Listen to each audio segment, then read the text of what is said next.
Good evening. To all those who seek out forgotten tales and wander through the corridors of time, welcome.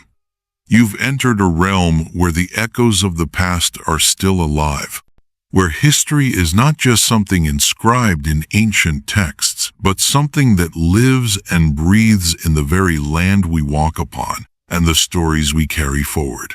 In this space, every stone has a story. Every whisper in the wind is a memory, and every shadow holds a forgotten truth.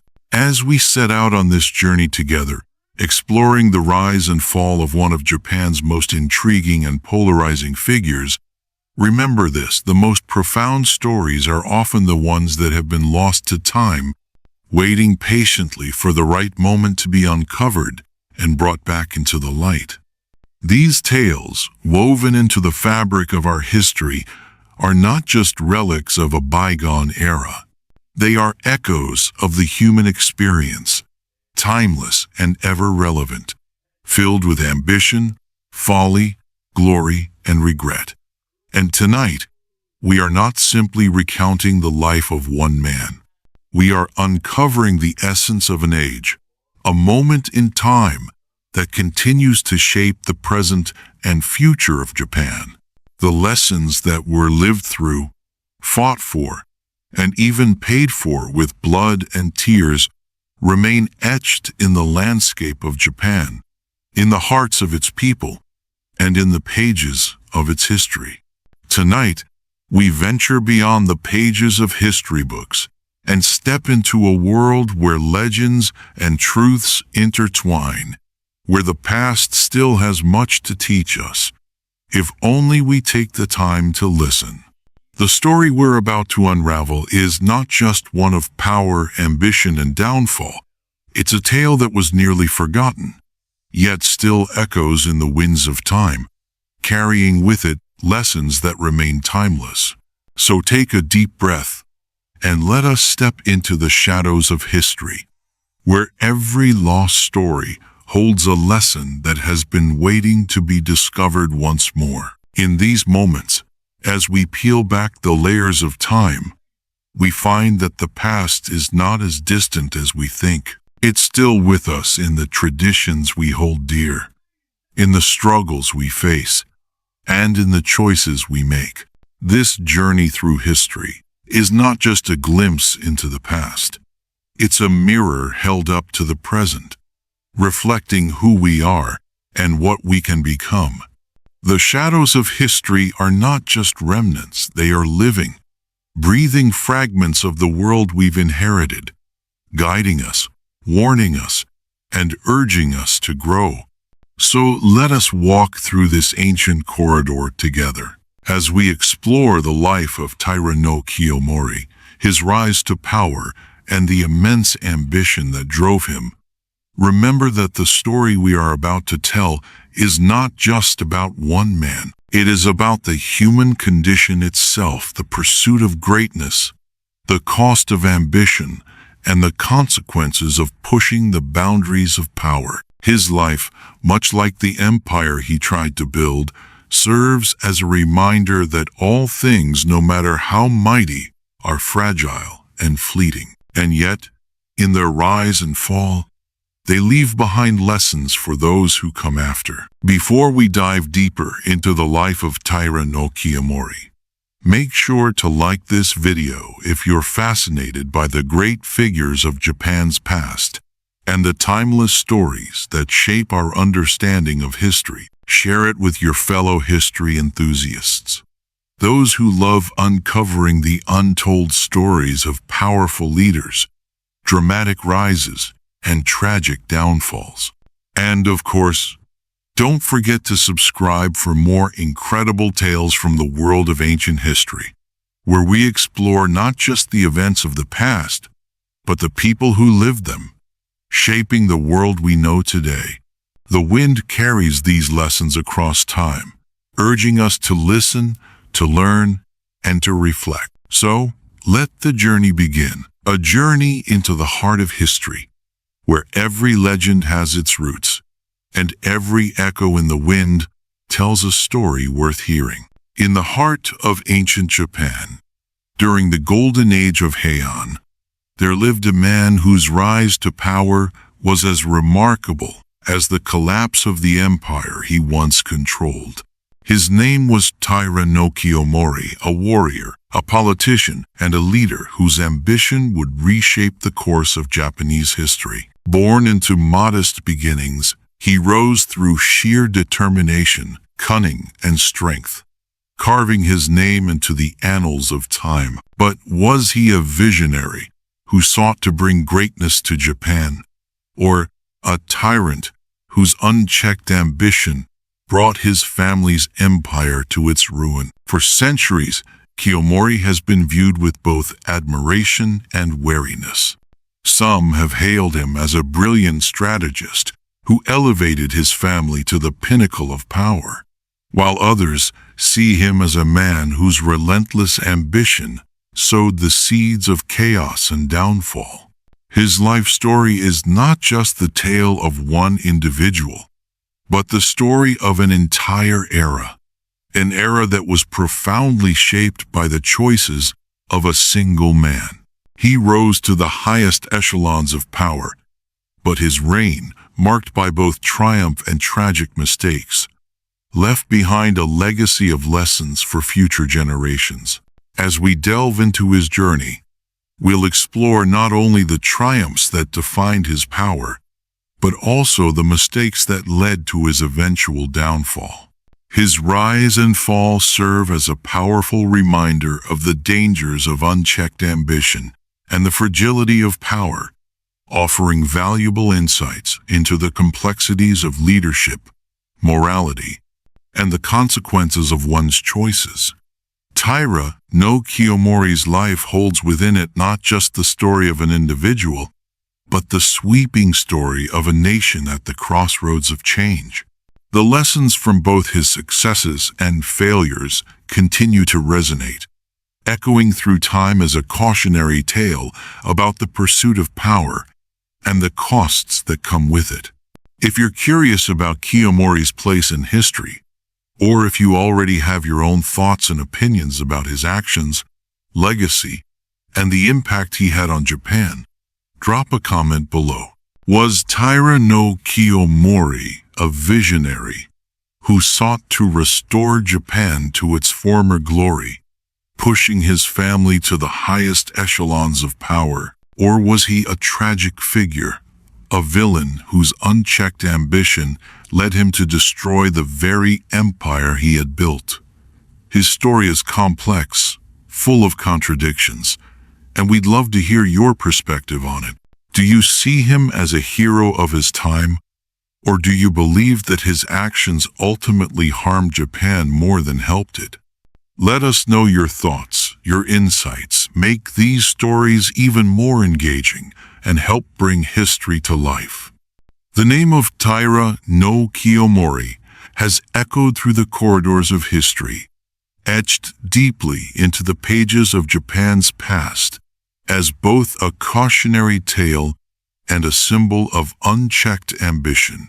His life, marked by the meteoric rise of the Taira clan and the eventual tragic fall from power, is much more than the story of one man's personal triumphs and downfall. It serves as a mirror reflecting the broader consequences of unbridled ambition and the delicate, fragile nature of power itself. Kiyomori's journey was not simply about political and military success. It was about the very nature of leadership, the weight of choices, and the consequences of overreaching. From humble beginnings, Kiyomori's drive and determination propelled him into the heart of Japan's imperial court, where his ambition and strategic genius would elevate his family to unprecedented heights. But as his power grew, so did his enemies, and with them, the cracks in the empire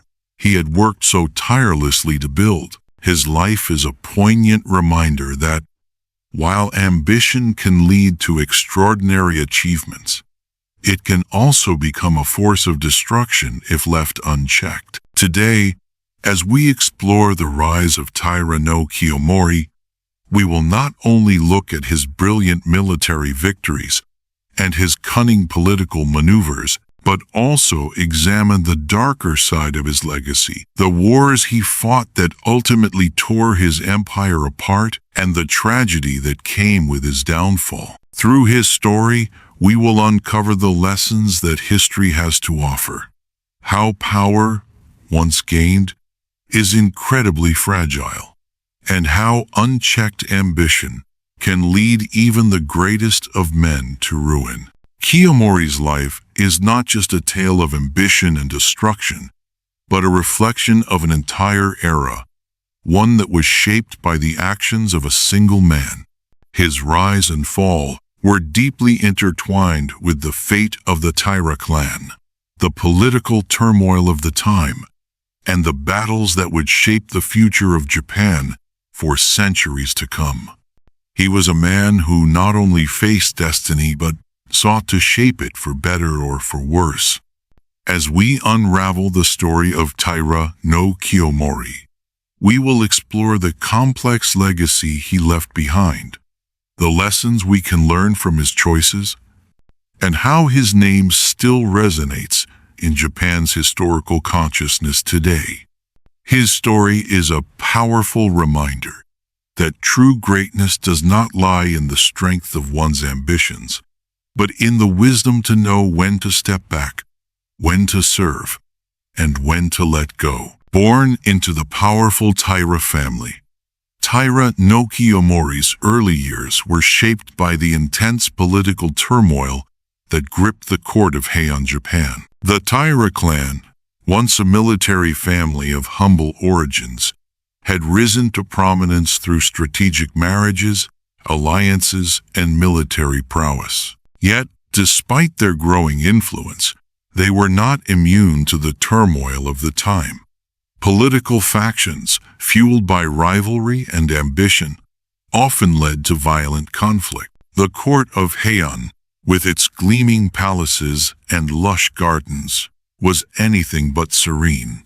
It was a battlefield of its own, where the sharpest weapons were words, and the greatest victories were won by manipulation and intrigue. In the midst of this chaotic world, Kiyomori grew up, his life shaped by the constant ebb and flow of power. From an early age, he was taught that the battle for dominance was fought on multiple fronts. As a child, he might have witnessed his father's careful dealings in the court, his alliances with powerful families, his quiet manipulation of rival factions, and in these moments, Kiyomori absorbed lessons that would guide him throughout his life. He was born into privilege, yes, but he also grew up in a world where power was not given. It had to be seized, maintained, and fiercely guarded. Taira no Tadamori, Kiyomori's father, had established the family's position within the imperial court, securing a foothold that allowed the Taira to rise in influence. Tadamori's military exploits and his ability to form valuable political alliances had paved the way for Kiyomori's own future. But even in the early years, Kiyomori understood that power was always tenuous, and the balance could shift in an instant.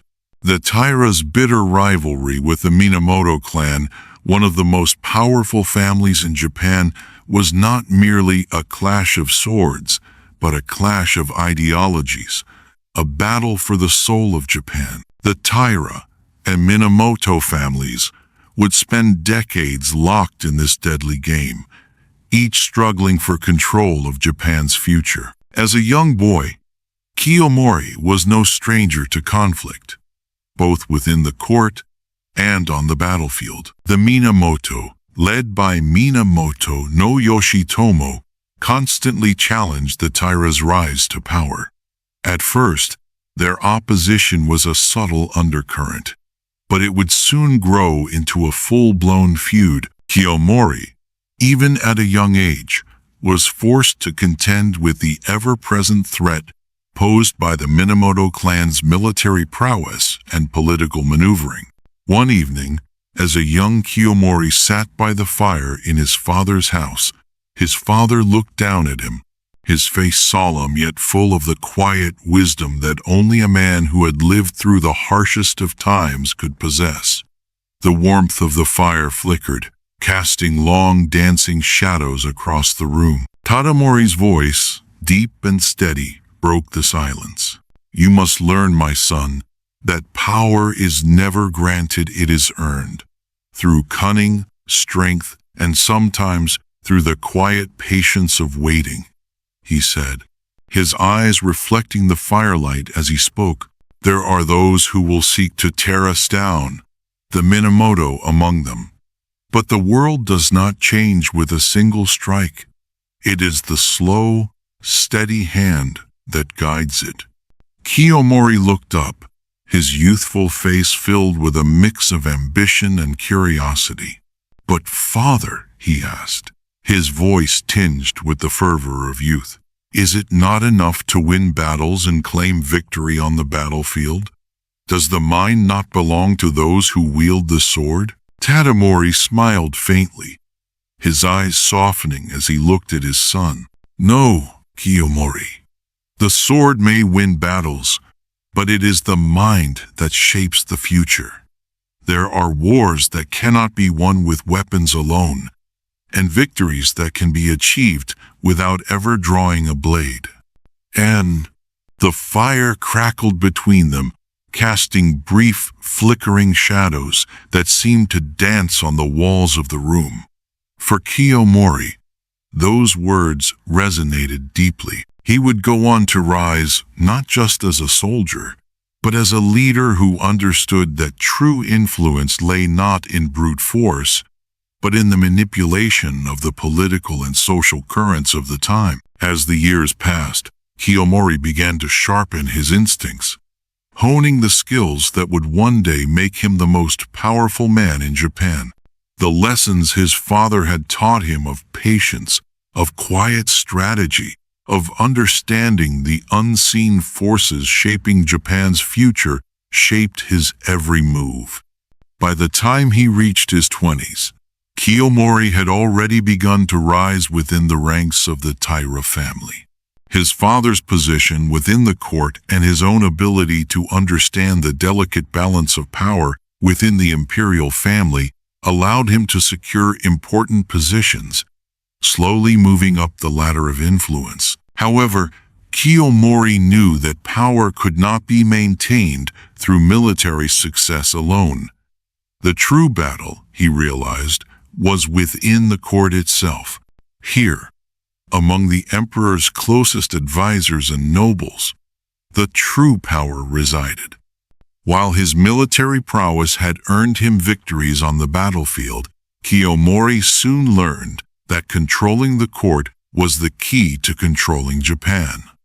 And it was in this arena that Kiyomori's political brilliance would be put to the test. During these formative years, Kiyomori also learned that the court was a battleground of its own, more treacherous than any physical conflict. He witnessed firsthand the backstabbing, intrigue, and delicate web of alliances that defined the court's atmosphere. As much as he admired his father's military strength, Kiyomori began to see that survival in the court was more about diplomacy, timing, and patience than it was about winning battles. To succeed in this world, Kiyomori would need to excel in the arts of persuasion and manipulation, as well as in the skills of warfare. As he ventured deeper into the imperial court's labyrinth of alliances and rivalries, Kiyomori began to forge connections with key figures. His talents for making subtle yet strategic alliances were beginning to show.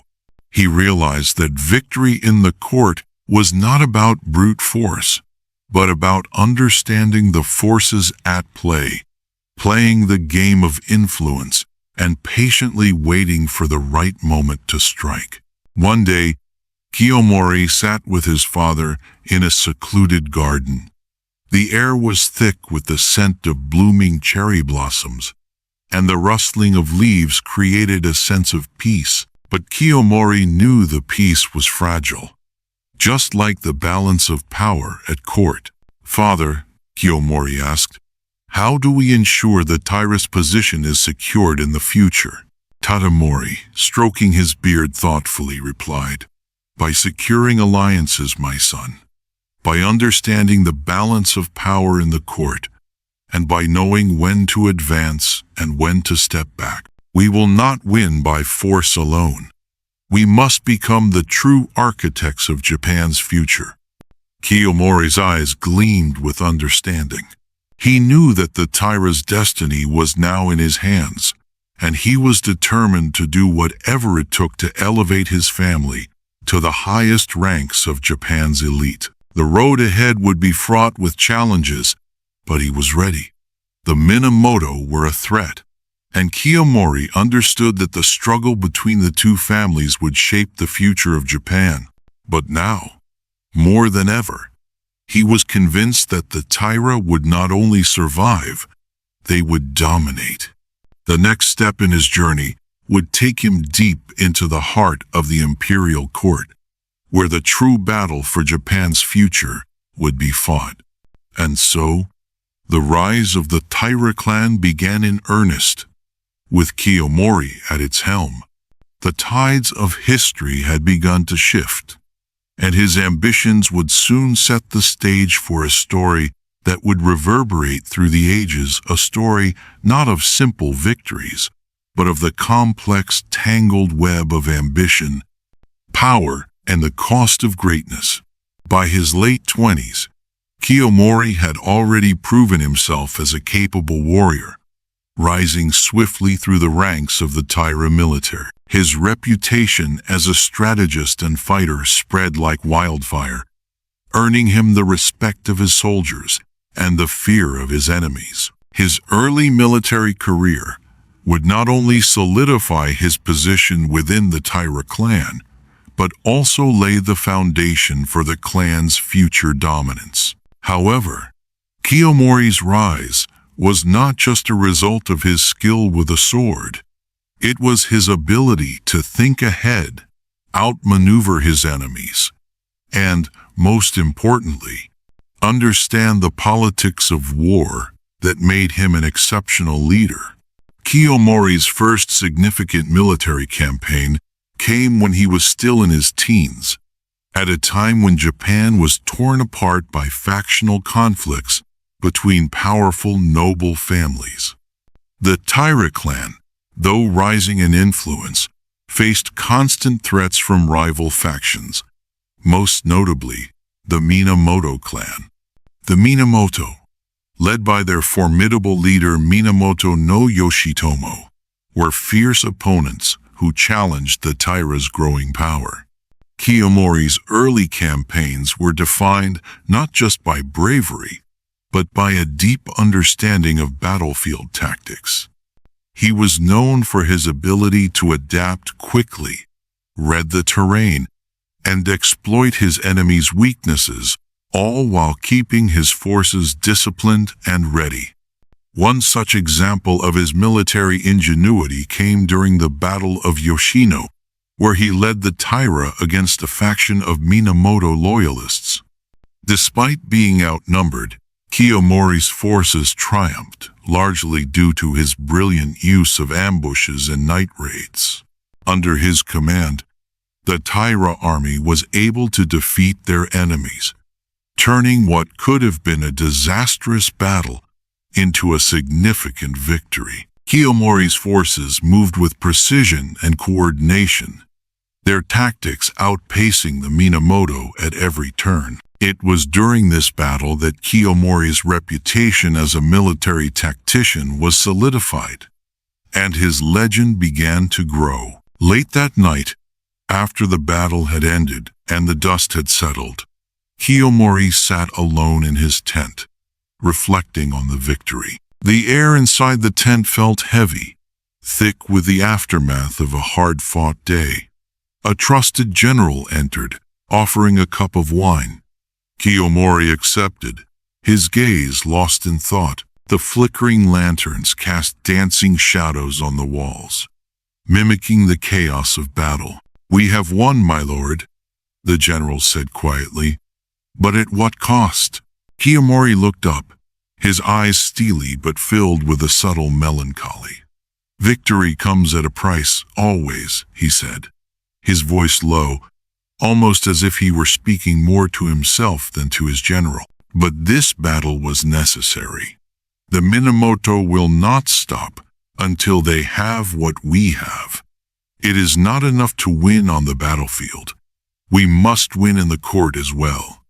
And this moment of introspection was revealing of Kiyomori's understanding of the world he inhabited. He knew that military success alone would not secure the Taira's position.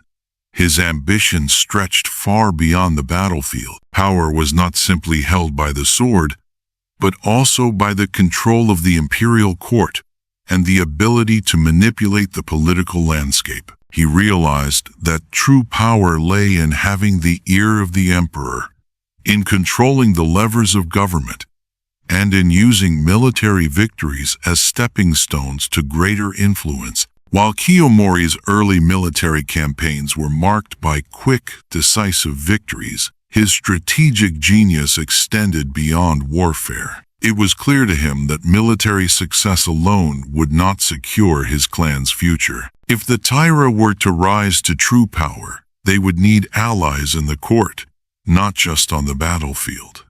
He began to build relationships with key court officials, using his military victories as leverage. In doing so, he not only secured his position, but also started to shape the future of the Taira clan. His first major political maneuver came after his victory at the Battle of Yoshino. With the Minamoto temporarily beaten back, Kiyomori set his sights on the imperial court. His marriage to a prominent noblewoman was a strategic move that helped him gain access to the highest levels of court politics. His son was given an important position in the imperial hierarchy, and Kiyomori's influence within the court grew exponentially. His control over the emperor was becoming increasingly apparent, and the seeds of future dominance were being sown. But Kiyomori's rise did not go unnoticed. His growing influence in both the military and the court began to raise suspicions among the other noble families, particularly the Minamoto. Kiyomori knew that his success would not go unchallenged, and he began to carefully position himself to not only defend the Taira clan's power, but to expand it. His political maneuvering was as subtle as it was effective, and soon he was a central figure in the court, advising the emperor and securing more support for his family's ambitions. One night, as Kiyomori sat in his private chamber, his closest confidant, a general who had served him since his early days, entered and spoke in a low voice. "My lord, the Minamoto are restless," the general said. "They see the Taira's power growing, and they fear what comes next." Kiyomori, looking out the window at the full moon, smiled faintly. "Fear is a powerful tool, my friend. The Minamoto may fear us, but they do not yet understand the strength of the Taira. We will teach them, and in doing so, we will ensure that our future is secure." Kiyomori's ability to balance both military and political strategies made him a formidable figure. But this very ability also drew the attention of those who saw his growing power as a threat. His rise in the court was not just about military victories, it was about positioning his family as the foremost power in Japan. He appointed his relatives to important posts, not just in the army but within the court itself, ensuring that the Taira clan would dominate every aspect of Japanese governance. He knew that by securing positions for his family members, he was not only solidifying his own rule, but building a dynasty that could withstand the test of time. His influence, however, began to affect the imperial court itself. Kiyomori's power was so great that it became a point of contention in the court. While he had secured his position through strategic marriages and political alliances, his rise also meant that his enemies would start to push back with equal force. The Minamoto, along with rival factions within the court, began to view Kiyomori's increasing dominance as a threat to their own positions. The tension was palpable, and Kiyomori knew that his next moves would determine not only the future of the Taira, but the future of Japan.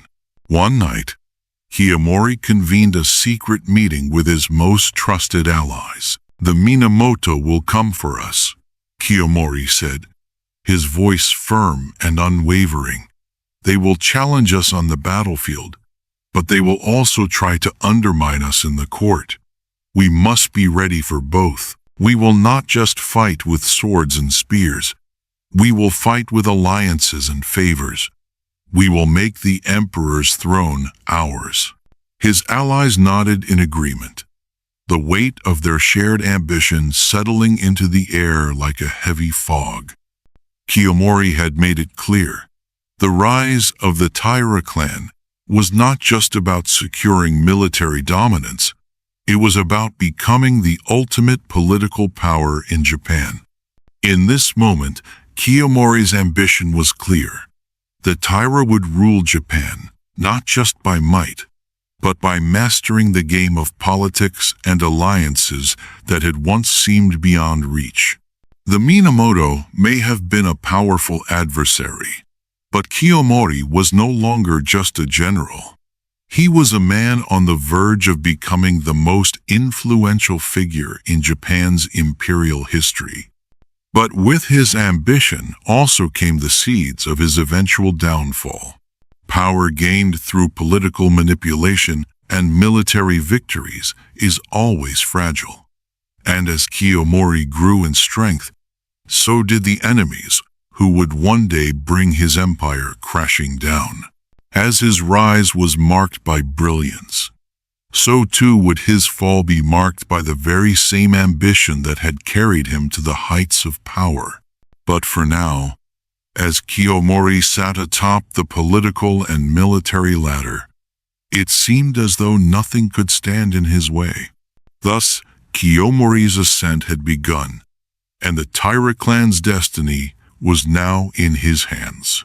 The path ahead would be fraught with challenges, but Kiyomori's strategic genius and unyielding ambition would shape the future of Japan for better or worse. As much as Kiyomori excelled on the battlefield, he knew that real power lay in the imperial court. This is where his true rise began, not just as a warrior, but as a shrewd political operator who understood that to shape the future of Japan, one must control the very heart of the empire, the imperial court. While the Taira clan had already secured significant military victories, it was within the court's labyrinthine corridors that Kiyomori's ambition would truly take root. The court was a place where power was not measured only by sword and shield, but also by words, favors, and alliances. In this environment, the court officials were like players on a chessboard, each move dictated by who held the greatest influence. Kiyomori quickly learned that the most important battles were fought in silence, behind closed doors, far removed from the clamor of the battlefield. The emperor and the court officials, though outwardly powerful, were often caught in a web of intrigue, manipulation, and backstabbing. Kiyomori became a master of navigating this political maze, knowing when to strike and when to bide his time. One evening, as Kiyomori sat alone in his chambers, contemplating the next steps of his rise, his trusted confidant, Taira no Shigemori, entered the room.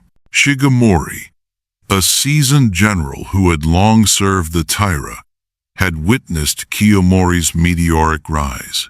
He spoke with caution, yet the admiration in his voice was clear.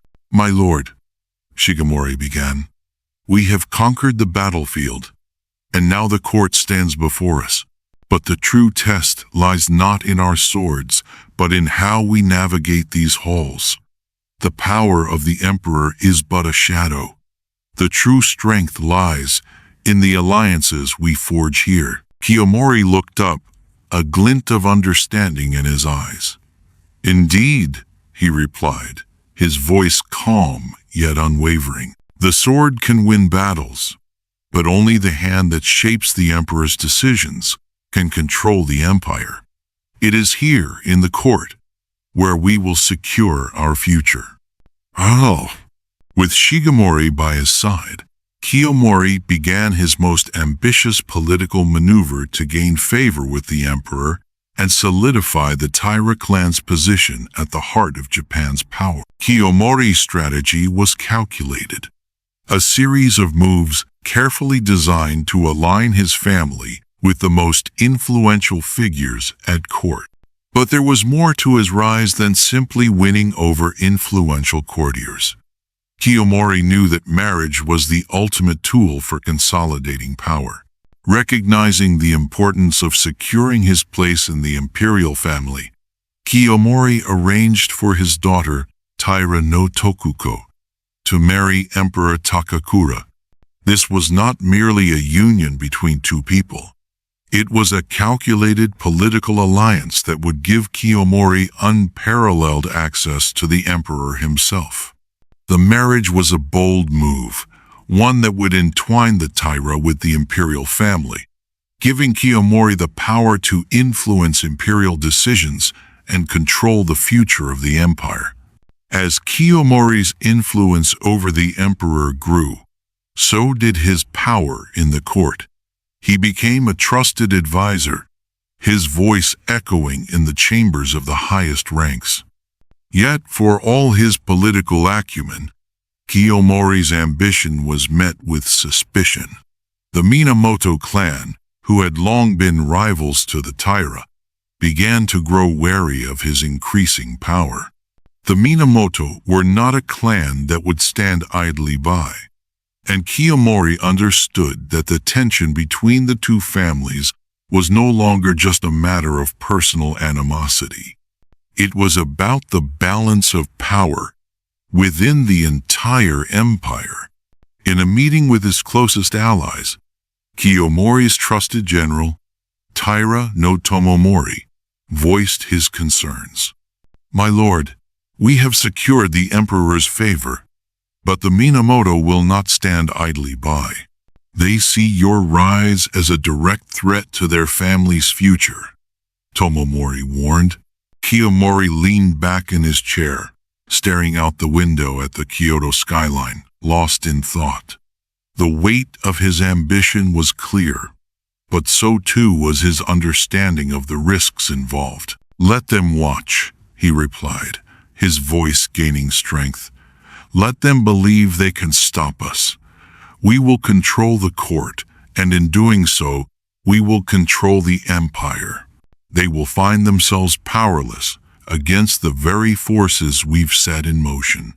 Kiyomori's ability to balance both military and political strategies made him a formidable figure. But this very ability also drew the attention of those who saw his growing power as a threat. His rise in the court was not just about military victories, it was about positioning his family as the foremost power in Japan.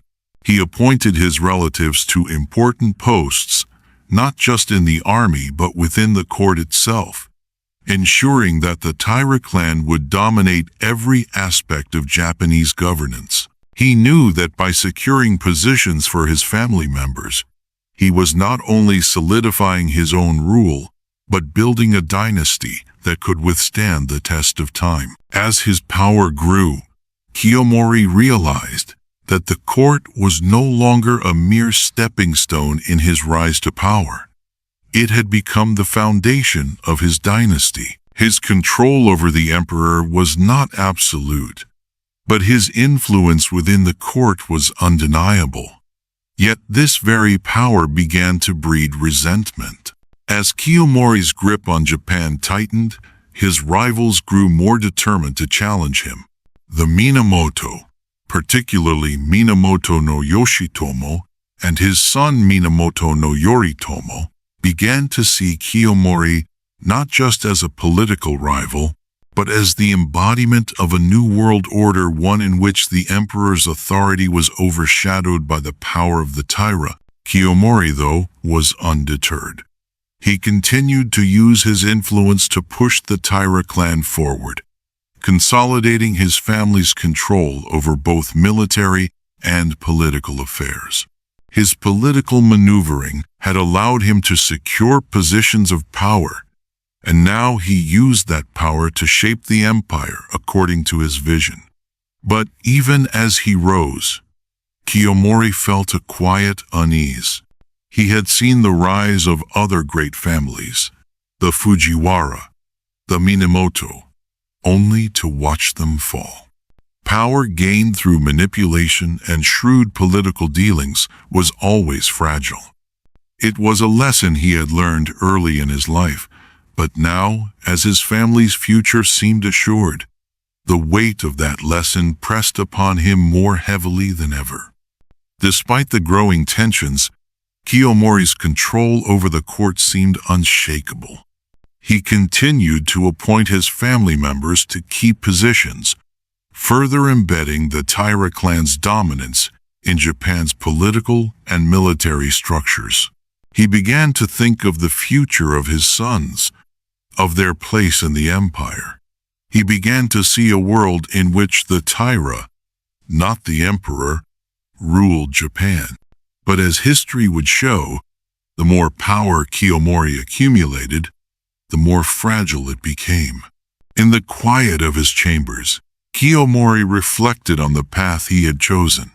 He had achieved what few could dream of: political mastery, military dominance, and unrivaled wealth. Yet, despite his outward success, there was an undeniable emptiness that lingered. The power he had fought so hard to secure was beginning to feel like a weight rather than a victory. His ambition, once a source of clarity, now seemed to cloud his judgment. The winds of power are ever-changing, he mused to himself, looking out at the stars above Kyoto. I've won the emperor's ear, but can I hold his heart? I have achieved much, but can I maintain it? His mind raced with these questions, but there were no easy answers. Kiyomori knew that he had reached the pinnacle of his power, but he also understood that the summit was precarious. The rise of the Taira clan had been swift, but the danger of their fall loomed large. His grip on the court, while strong, was not unassailable. The Minamoto were growing in strength and influence, and Kiyomori's control over the emperor would soon be challenged.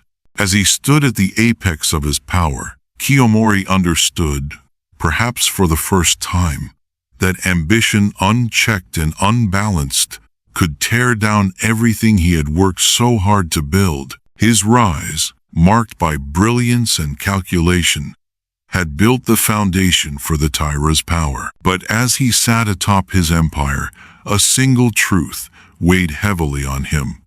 Power is not forever, and those who grasp it too tightly may find that it slips away just as quickly as it was gained. Thus, Kiyomori's reign in the court was both his greatest triumph and the beginning of his undoing. As the Taira clan's destiny hung in the balance, Kiyomori could not escape the forces that would soon turn against him.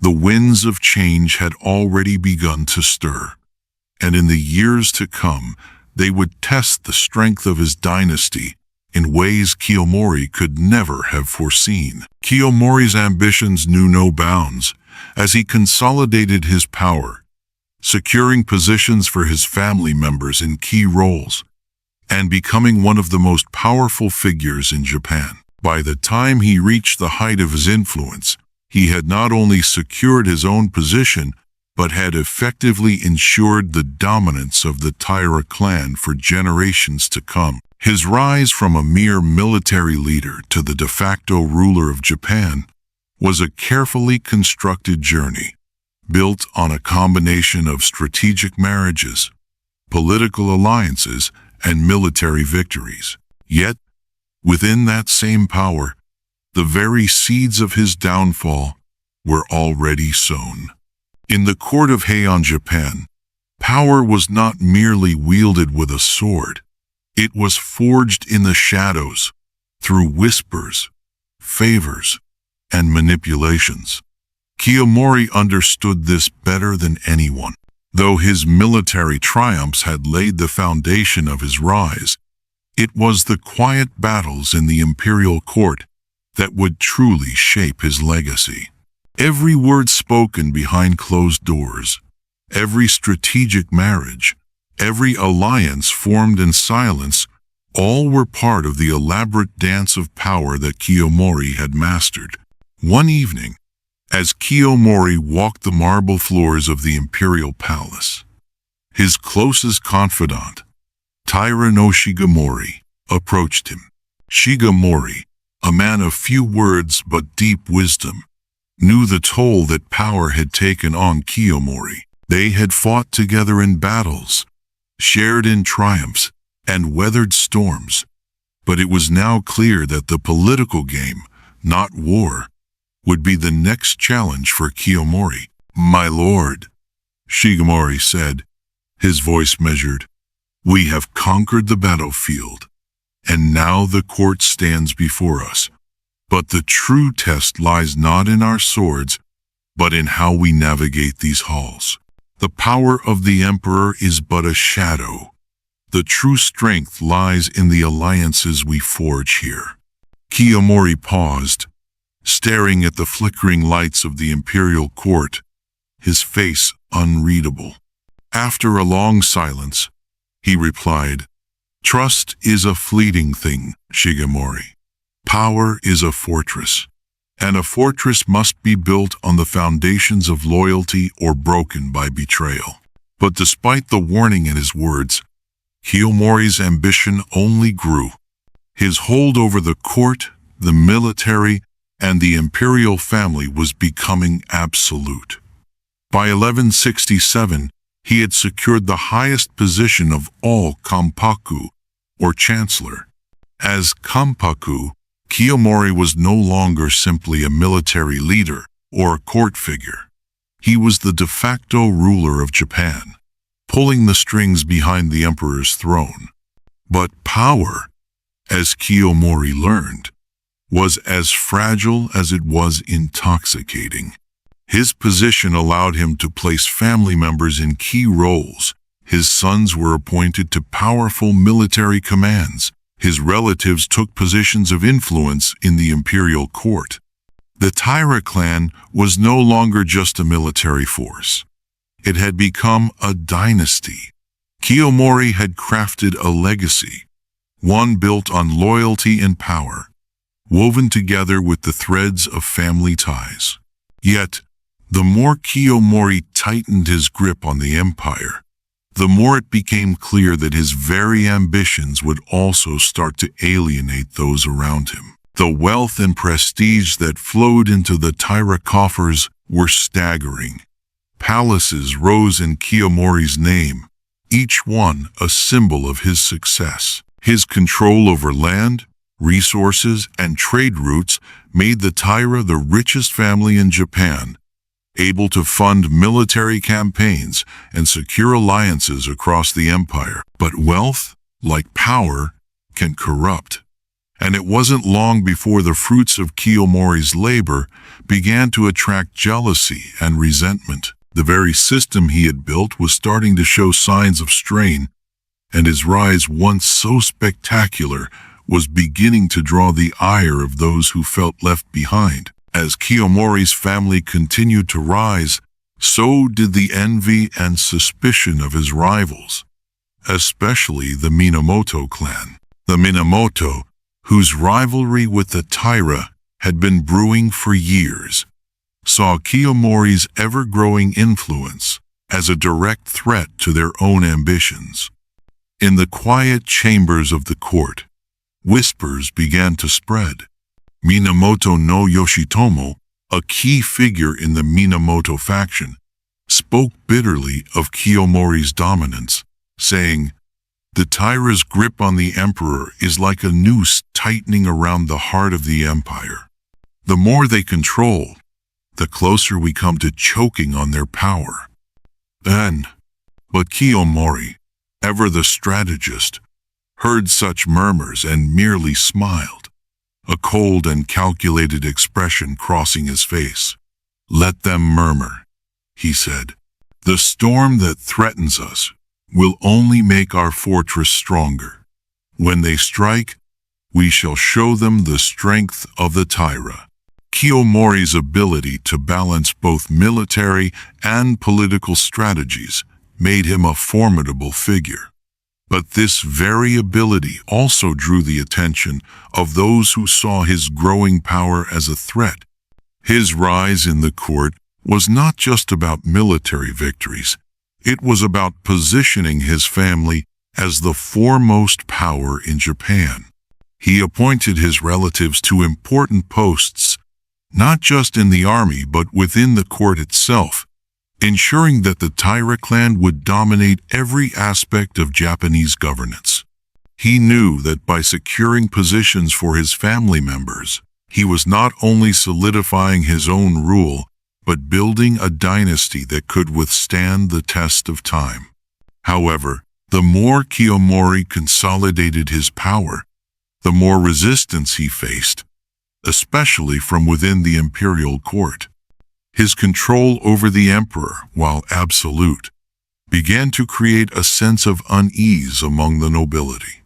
The emperor, though still the figurehead of Japan, was increasingly seen as a puppet, his decisions swayed by Kiyomori's influence.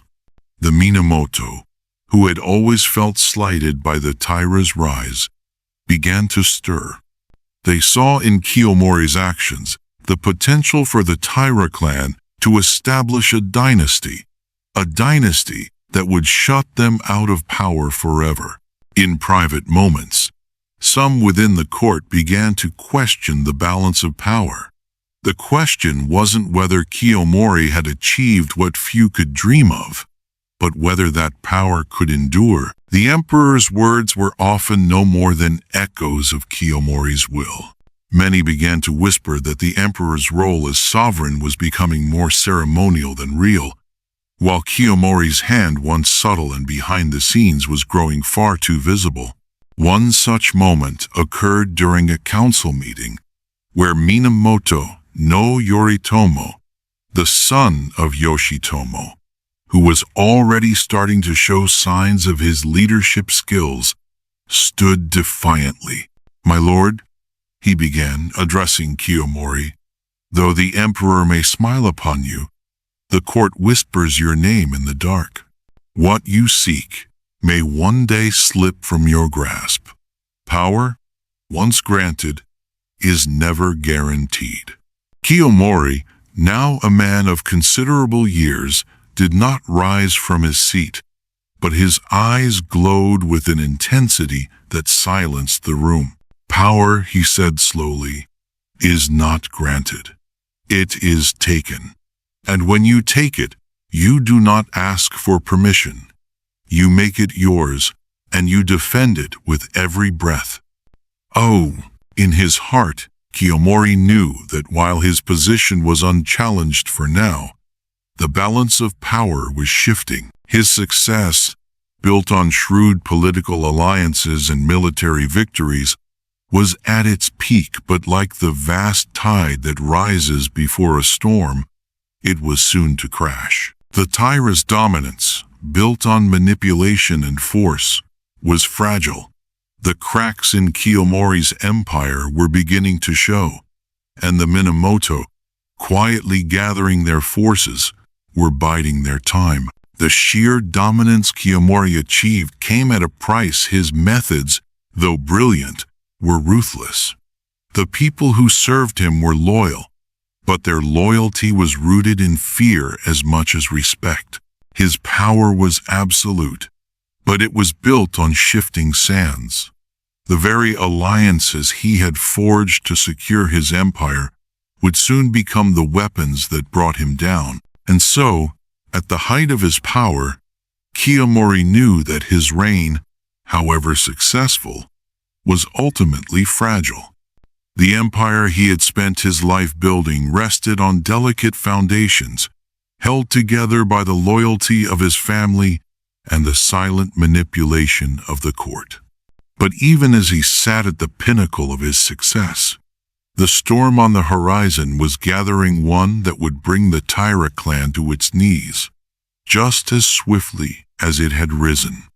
As the years passed, Kiyomori's legacy continued to grow, but so did the tensions that would lead to his downfall.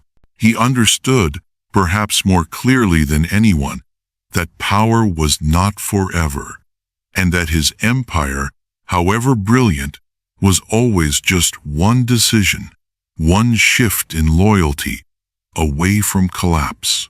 The Taira-Minamoto rivalry is one of Japan's most legendary conflicts, and Kiyomori's bitter feud with the Minamoto clan escalated to full-scale war.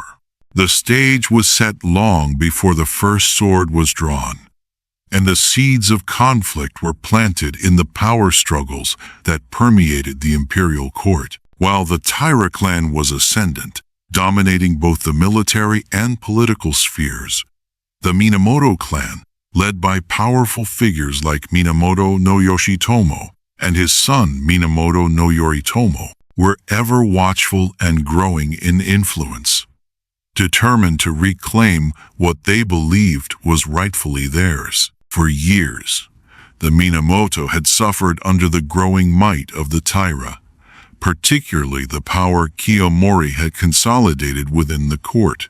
Kiyomori's manipulations, his control over the emperor, and his influence in the imperial government alienated many who were loyal to the Minamoto cause.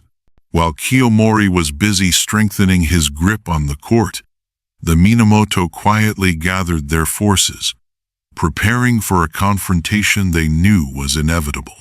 Tensions reached a boiling point when the emperor's health began to decline, and the succession of the throne became a contentious issue. Kiyomori, seeking to secure his family's place in the future of Japan, arranged for his daughter, Taira no Tokuko, to marry Emperor Takakura. This marriage was a powerful political move, giving Kiyomori even more influence over the imperial family. However, this act sparked outrage among the Minamoto, who saw it as another attempt by the Taira to control the future of the empire. The Minamoto, driven by their desire for justice and vengeance, began to organize a resistance against Kiyomori's rule, an opposition that would soon ignite into the full-scale conflict known as the Genpei War. As the war loomed closer, the streets of Kyoto buzzed with whispers of impending conflict.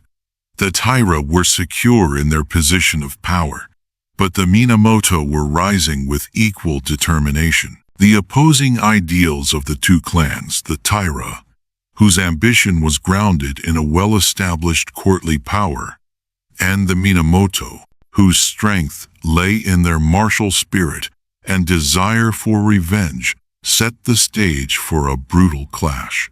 The Minamoto, while outnumbered, were driven by honor, vengeance, and the deep-rooted belief that the future of Japan could not be controlled by a single family. One such moment of reflection occurred in the court, just before the clash. Minamoto no Yoshitomo, leader of the Minamoto clan, turned to his son, Minamoto no Yoritomo, as they prepared for the inevitable war. "Do you see, Yoritomo?" Yoshitomo said, his voice filled with quiet intensity. "The Taira have snatched control of everything that should be ours. The emperor, the court, the land, everything. It is our duty to restore balance, to restore what has been taken. Yoritomo nodded grimly, the weight of his family's history resting on his shoulders. Then we shall restore it, Father. For the honor of our ancestors, we will bring down the Taira. The Minamoto's call to arms was not just for power, but for the restoration of justice, for the redemption of the empire from a family whose rule was perceived as unjust, even tyrannical. The Minamoto were the embodiment of samurai values, honor, loyalty, and a sense of righteous vengeance. Their battle was not just one of survival, but of reclaiming what they believed was their rightful place in Japan's history. The next few days saw the Minamoto forces rallying in the eastern provinces, while the Taira began preparing for the inevitable confrontation.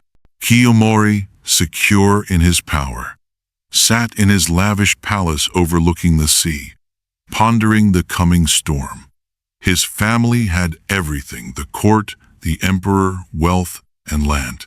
Yet he knew that the Minamoto's challenge was not just a political one.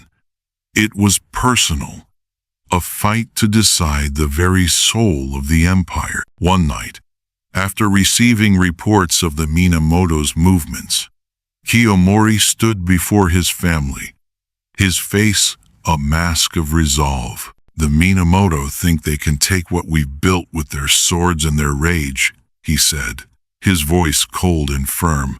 But the Taira will not be defeated by mere bloodshed. We control the emperor.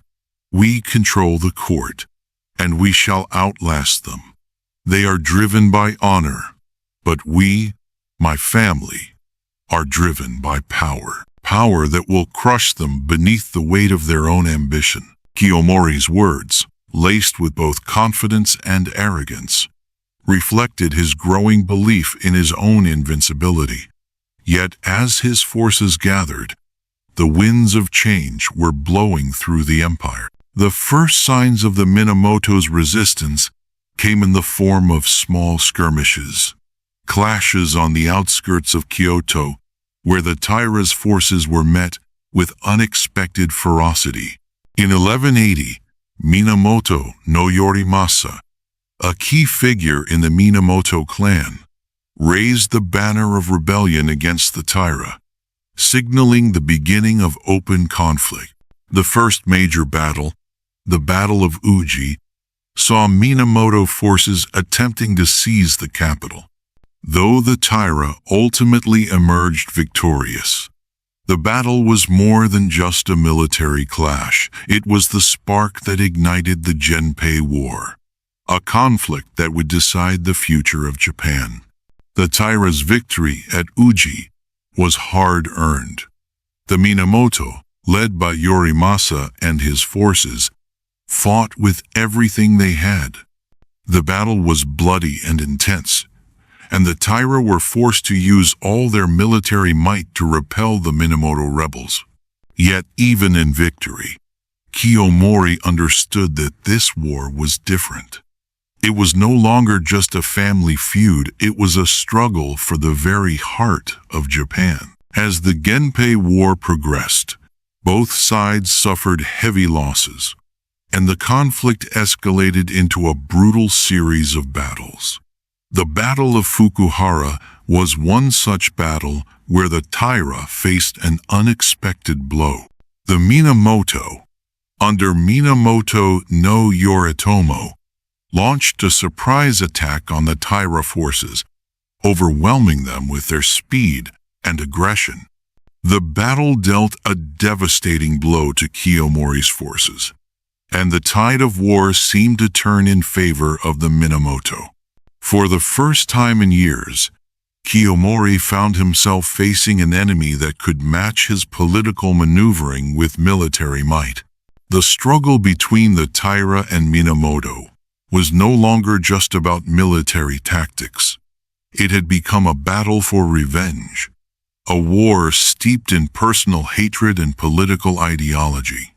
Kiyomori, whose political genius had once made him unstoppable, now found himself confronting a foe whose passion and honor rivaled his own ambition. The Minamoto were driven not just by the desire for power, but by the belief that their cause was just. They sought to restore order to a world that had been upended by the Taira's dominance. The Taira, on the other hand, were fighting to maintain their grip on power, unwilling to relinquish what they had fought so hard to gain. The stage was set for a conflict that would not only decide the fate of the two families, but the future of Japan itself. As the war raged on, it became clear that the rivalry between the Taira and Minamoto was more than just a personal conflict. It was a battle for the soul of Japan. The clashing ideals of honor, ambition, and loyalty would shape the future of the nation, and the outcome of this war would leave an indelible mark on Japan's history for centuries to come. With the conflict intensifying, the final battle that would determine the fate of the Taira was not far ahead. Each side, now deeply entrenched in the fight, began to brace for the battle that would change the course of Japan's history forever. The Taira-Minamoto rivalry is one of Japan's most legendary conflicts, and Kiyomori's bitter feud with the Minamoto clan escalated to full-scale war.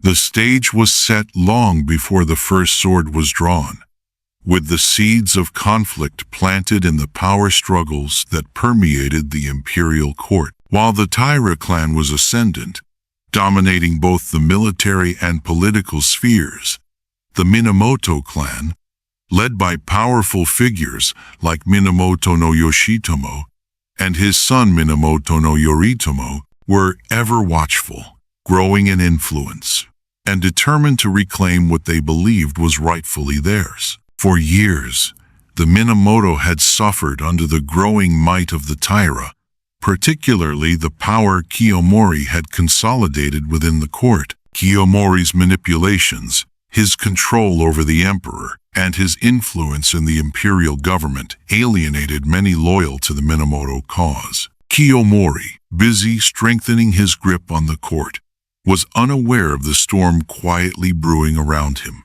The Minamoto, though often overshadowed, were not idle. They were preparing for the inevitable confrontation, gathering their forces in secret, sharpening their resolve. Tensions reached a boiling point when the emperor's health began to decline, and the succession of the throne became a contentious issue. Kiyomori, seeking to secure his family's place in the future of Japan, arranged for his daughter, Taira no Tokuko, to marry Emperor Takakura. This marriage, more than just a union of two people, was a political maneuver of unprecedented significance. By securing his family's position within the imperial family, Kiyomori cemented his hold over the throne, a move that sparked outrage among the Minamoto. They saw it as a blatant attempt by the Taira to monopolize power over the future of Japan. With the Taira growing ever more dominant in both the military and court, the Minamoto, driven by their desire for justice and vengeance, began to organize a resistance against Kiyomori's rule. The Minamoto were determined to stop the Taira from consolidating their control over the entire empire.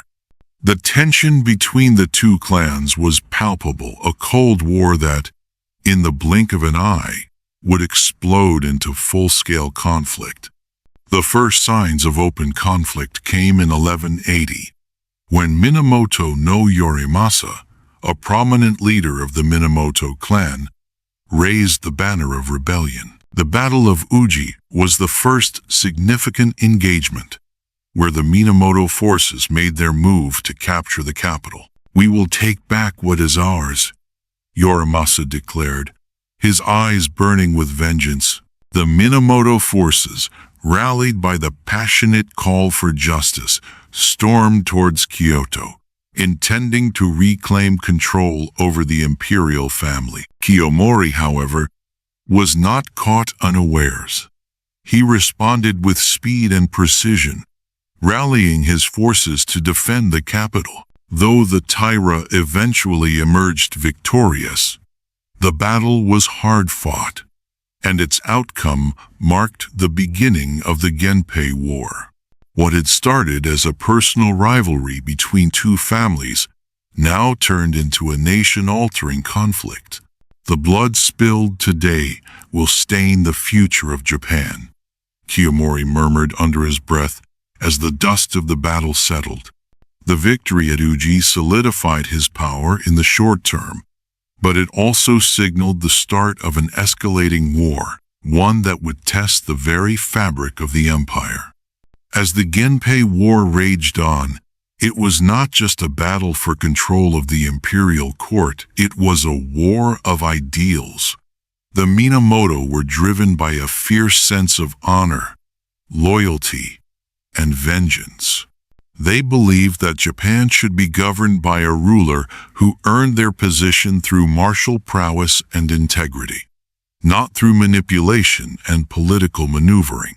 The Taira, under Kiyomori's leadership, represented a different kind of ambition, one built on the manipulation of the emperor, the control of the court, and the use of strategic alliances. In the early years of the war, Kiyomori's forces, though powerful, began to face fierce resistance. While they initially dominated in battles, the Minamoto proved to be formidable opponents, and their forces, disciplined and driven by a sense of righteous revenge, began to push back. Kiyomori knew that his greatest challenge would not be on the battlefield alone, but in the hearts and minds of those who still believed in the Minamoto cause. His political dominance had earned him the loyalty of many, but it had also sowed distrust among the nobles and military leaders who saw his methods as ruthless. The Battle of Fukuhara was a turning point. Here, the Minamoto launched a swift and overwhelming attack on the Taira forces, using speed and surprise to break through the Taira's defenses. The battle was fierce. Warriors on both sides fought with the passion of men who had everything to gain and everything to lose. A trusted general of Kiyomori's, Taira no Tomomori, recounted the battle in the aftermath. "They struck like the wind itself," he said, his face grim with the weight of their loss. "We were prepared for their attack, but their fury was unmatched. We could not contain them." End of 20. This loss, though not a complete defeat, was a bitter reminder to Kiyomori that the Minamoto were not just military opponents. They were driven by something deeper, a belief that Japan could not be ruled by manipulation, but by honor and strength. In the midst of the battle, as Kiyomori watched the retreating Minamoto forces, he recited a quiet poem to himself, a reflection of his own mounting tension. "The wind howls at the peak of the mountain, yet it can only scatter the leaves. In silence we rise. In silence we fall. The sword and the heart must both remain true." These words echoed in his mind as he realized that the tide of war was shifting. His dominance, once unchallenged, was beginning to show cracks. And the Minamoto were not simply seeking power, they were fighting for the soul of Japan itself. The war escalated into one of the most brutal and defining conflicts in Japanese history. As the Taira and Minamoto clashed on the battlefield, the heart of Japan was torn asunder. Each battle, each clash, was not just a military engagement, but a fight for the future of the empire, a fight that would decide whether the Taira's manipulation of the court would continue, or if the Minamoto's sense of honor and justice would prevail. As the Minamoto forces gained momentum, Kiyomori's position began to look increasingly precarious. The battles, now fought across Japan's hills and rivers, were no longer just about military strategy. They were about a clash of ideals. Each victory and loss left a deep mark on both families, and the outcome of this war would shape the course of Japan's history for generations to come. The Battle of Dan no Ura was fast approaching, and the fate of the Taira and Minamoto and the future of Japan itself hung in the balance. The final confrontation between these two mighty families would decide the fate of the empire, marking the end of an era and the beginning of another. The Taira-Minamoto rivalry was no longer just a family feud, it was a battle for the soul of the nation. The Genpei War, which had begun as a struggle for political supremacy, had now become a war that would define the future of Japan, shaping the destiny of its people and its rulers for centuries to come. As the days grew shorter and the final battle loomed, the fate of the empire would hinge on the strategies, the alliances, and the unrelenting resolve of the men leading these two great families.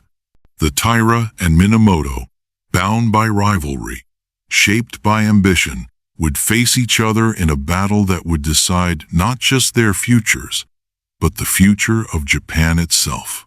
With the Taira defeated, Kiyomori's life descended into tragedy. From ruling the imperial court with unmatched authority to facing a death surrounded by the wreckage of his empire, his downfall was swift and brutal. The Taira clan, once at the zenith of its power, was now crumbling, its power and influence slipping through Kiyomori's grasp like sand through his fingers. The events that led to the fall were as swift as they were devastating, and the man who had once been the most powerful figure in Japan was now at the mercy of fate. The turning point came with the Battle of Dan no Ura in 1185, a decisive naval battle that sealed the fate of the Taira clan.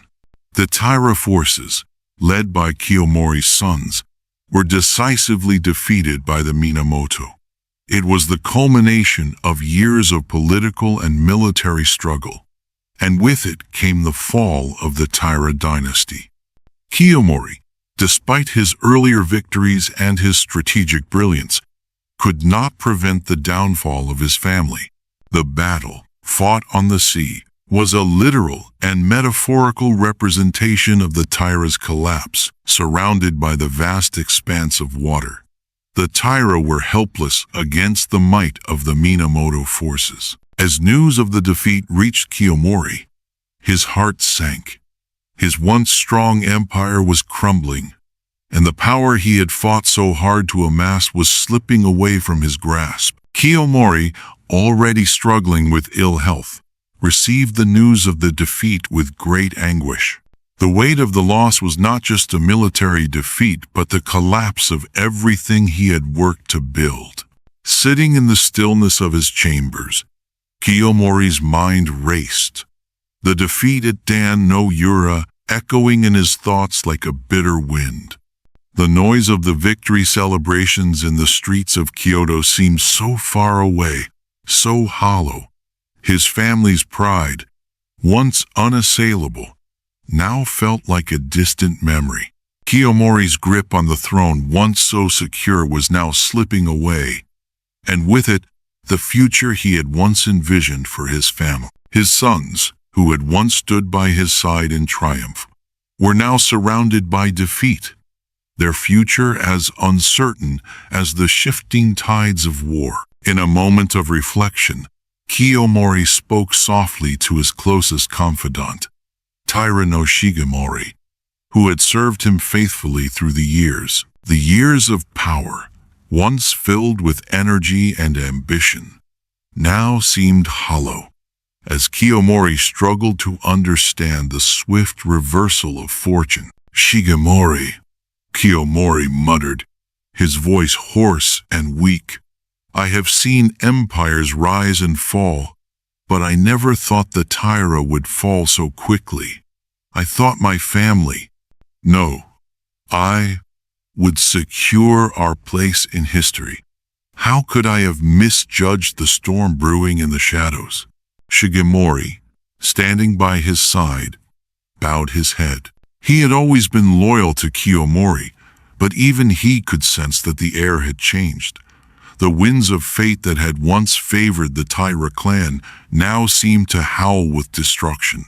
My lord, you built this empire with unmatched vision, but even the greatest builders cannot control the winds of fate. The Minamoto's rebellion was a force of nature, and now the winds have shifted. Kiyomori looked out of the window, his eyes fixed on the distant horizon. He had often found solace in the view of the city that stretched before him, but now the sight seemed to mock him. Yes, the winds of fate, he said, his voice distant. I thought I could bend them to my will, but now I see that it is not just power I need to hold. It is the balance of the world itself, and I have disturbed that balance. The conversation hung in the air like the fading light of day, and Kiyomori's mind turned to thoughts of his sons and their future. How had it all gone wrong?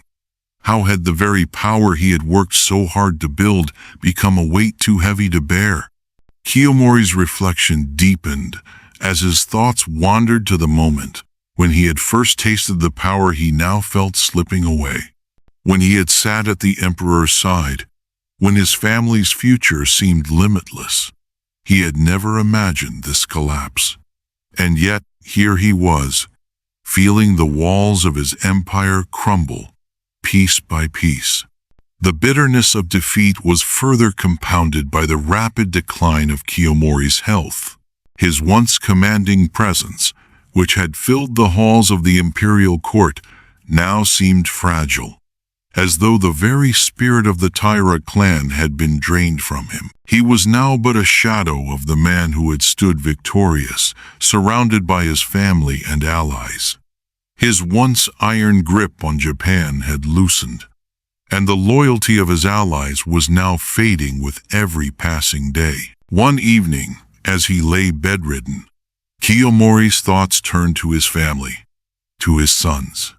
He had worked so tirelessly to ensure their future, to place them in positions of power within the court and the military. Yet now, he feared that their future, and the Taira clan itself, would be buried under the weight of his failure. Taira no Tadamori, his eldest son, had once been poised to inherit a flourishing empire, but now, the very inheritance seemed to be slipping through their fingers. On his deathbed, Kiyomori was visited by Taira no Tadamori, who knelt by his father's side.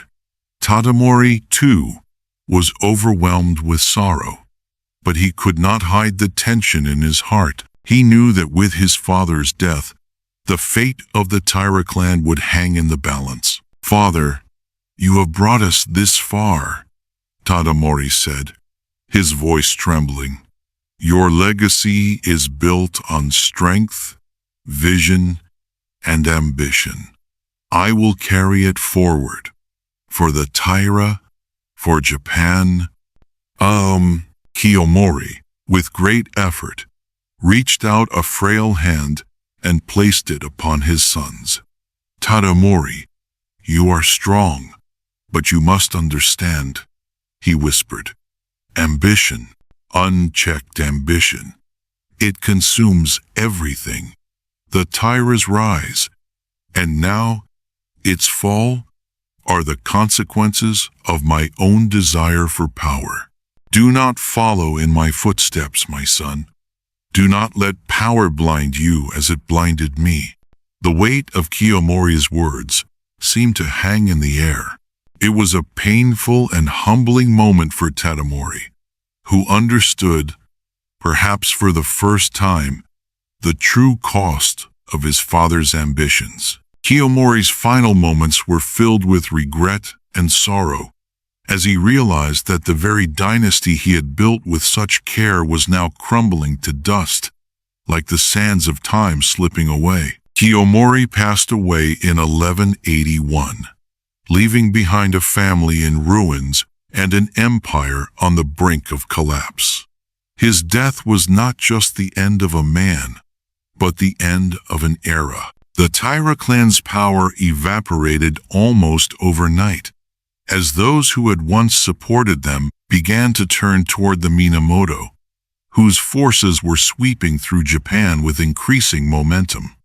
Kiyomori's sons, once poised to inherit a flourishing empire, now found themselves scattered, defeated, or dead, with the Taira name becoming synonymous with defeat.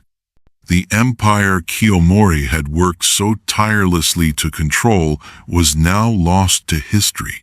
His once great influence in the imperial court, where he had once ruled with such power and precision, was now a memory. Those who had once hailed him as a great leader now spoke of his downfall as a lesson in the fragility of power. His dynasty, once mighty, now became a cautionary tale for all those who sought to wield power without balance, humility, or foresight. As Kiyomori's death marked the end of his reign, his legacy would live on not as a testament to his strength, but as a tragic reminder of the dangers of unchecked ambition. His rise had been swift, but his fall was inevitable. And as the Taira clan faded into history, Kiyomori's name became both a symbol of greatness and a warning about the cost of ambition, a legacy of brilliance, but also of hubris, a cautionary tale for future generations to remember. A final poem, whispered by Kiyomori in his last moments. The winds that once carried me high now carry me low, beneath the sky. The empire that I built so bold is now but dust, forgotten, cold. In the end, Kiyomori's fall from grace stands as a timeless reminder that power, once gained, is fragile, and that the pursuit of greatness must be tempered with wisdom, for unchecked ambition will lead only to ruin. The legacy of his rise, the triumphs of his military genius and political maneuvering, would be forever overshadowed by the swift collapse of his empire, a lesson that the winds of time would carry to every future generation. Though Kiyomori's family fell, his legacy was etched into Japan's history. His rise to power and dramatic fall left an indelible mark on the way future generations viewed ambition, politics, and war. The story of Taira no Kiyomori was one that transcended his time, inspiring both awe and caution in those who came after him.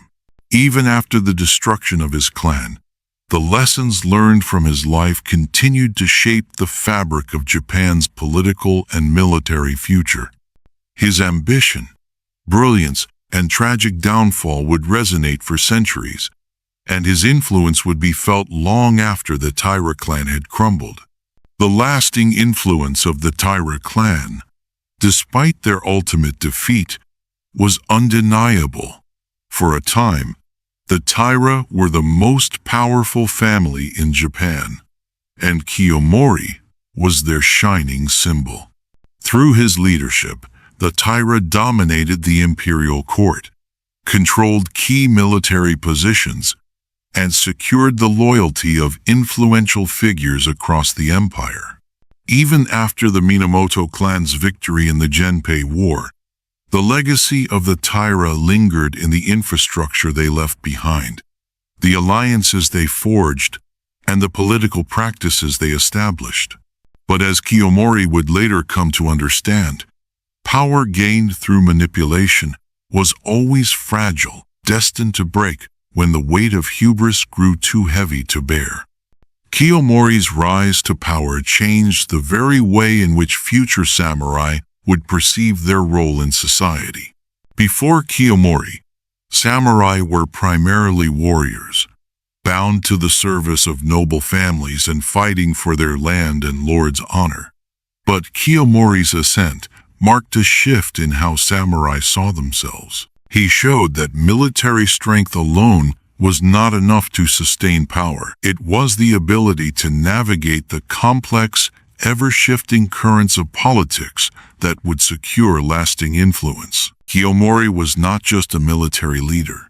He was a master of court politics, a figure who understood that true power lay in controlling the heart of the empire, the emperor, and the court. One evening, as Kiyomori sat in his private chambers, staring at the flickering candlelight, Taira no Shigemori entered. Shigemori, always a voice of reason in the storm of ambition, could see the toll Kiyomori's power had taken on him. He had watched his lord build an empire from nothing, but now he could see the weight of that empire bending Kiyomori under its pressure. "My lord, you have raised the Taira to the very pinnacle," Shigemori said, his voice filled with both admiration and concern. "But power, as we know, is a fragile thing. We control the court, but do we control the heart of Japan?" Kiyomori glanced up from his thoughts, the weight of his decisions evident in his eyes. His once bright and ambitious gaze now carried the marks of age, experience, and weariness. "The court is the heart, Shigemori. If you control the court, you control Japan. But you are right, my power, like the wind, can slip away as quickly as it came. The Minamoto grow restless. We must stay vigilant." Shigemori, ever the loyal general, bowed his head in agreement, though he knew that the foundation of the Taira's power was starting to show signs of cracking. The Minamoto were not simply opposing them for political power. They were driven by a deep, ancient desire to restore the balance that had once been disrupted by the Taira's rise. This new model of governance, where the samurai had evolved into political figures, advisors, and even rulers, would forever change Japan's social and military structures. The Bushi, once seen purely as warriors, now had to become multifaceted leaders like Kiyomori, who combined military prowess with cunning political strategy. Samurai were no longer just soldiers fighting for their lords. They were becoming rulers, manipulators of fate, and the architects of Japan's future. However, Kiyomori's rise to dominance was also his undoing. The very political maneuvers that secured his place at the top sowed distrust among those who were forced to submit to his control. As Kiyomori's influence spread, so did resentment. His marriage to the emperor's daughter, Taira no Tokuko, was seen not only as a power play but a takeover of the imperial family. Behind the walls of the court, the Minamoto's anger simmered, and within the ranks of the Taira's allies, whispers began to spread. In one particularly tense moment during a court gathering, Minamoto no Yoshitomo stood before Kiyomori. His voice carried the weight of years of frustration. "You, Kiyomori, have turned the throne into a family affair," he declared, his tone both accusing and bitter. "The emperor is but a puppet, and you are the true master. But mark my words, nothing lasts forever, not even your manipulation of the court." Kiyomori, seated at the head of the room, allowed the words to sink in. His eyes, once filled with fiery ambition, now betrayed a flicker of doubt, yet his voice remained steady. "Yoshitomo, your words are nothing but empty threats. Power is not given, it is taken. And as long as I control the court, the Taira will remain at the top." But deep within, Kiyomori knew that his grip on power, however strong, was weakening. As the Taira consolidated control, Kiyomori's ambition became the very force that would tear the family apart. A poem, soft and melancholy, echoed through Kiyomori's mind as he sat in the silence of his private chambers. The wind that rises high fuels the fire that cannot die. But in its fury, it brings ruin, turning pride to dust and stone. Kiyomori's wealth and power, once symbols of his triumph, became the instruments of his downfall. The vast estates he had built, the palaces and land holdings, were no longer enough to secure the loyalty of his allies. His enemies, the Minamoto, pushed back with ever-growing strength, and though Kiyomori's military might was still formidable, it was the political ties he had once relied on that began to unravel. As the Genpei War escalated, it became clear that the Taira's grip on power was slipping. The battles were no longer just about military might. They had become a war for the soul of Japan itself. Kiyomori, once the master of court politics, now found himself facing an enemy as skilled in warfare as he was in manipulation. The Minamoto, whose loyalty was rooted in honor and vengeance, fought with a fierceness that Kiyomori's own forces struggled to match. Kiyomori, now aware of the fragility of his empire, saw that his once unassailable power was crumbling, much like the Taira clan itself. His once formidable presence, which had commanded the court and the battlefield, now seemed like a fading memory. In his final days, Kiyomori reflected upon the ambition that had driven him. He had sought to create a legacy that would endure beyond his lifetime, but in doing so, he had placed his family in a position where even the smallest misstep could bring it all crashing down. His ambitions, which had once lifted him to the top, now weighed heavily upon him as he faced the consequences of his actions. As he lay on his deathbed in 1181, Kiyomori muttered softly, his voice barely a whisper, "In the end, we are but dust. My rise was swift, but my fall will be remembered." His final breath was not just the end of a man, but the end of an era, the fall of a dynasty, the collapse of a dream, and the tragic conclusion of a life lived for power and ambition. Kiyomori's death was the closing chapter of a grand, turbulent story. His family, once at the top of Japan's political hierarchy, was now cast aside, their power and influence nothing more than a distant memory. Yet even in defeat, his life and legacy would echo through the centuries, a tale of ambition, pride, and the inevitable cost of greatness. The tale of Taira no Kiyomori and the Taira family is immortalized in the epic Heike Monogatari.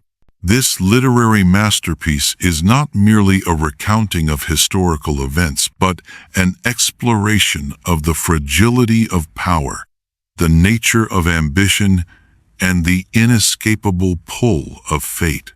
Kiyomori's rise and fall have captured the imagination of generations, offering profound insights into human nature and the fleeting nature of success. Heike Monogatari is a cornerstone of Japan's cultural heritage, blending myth and history in a way that transcends time.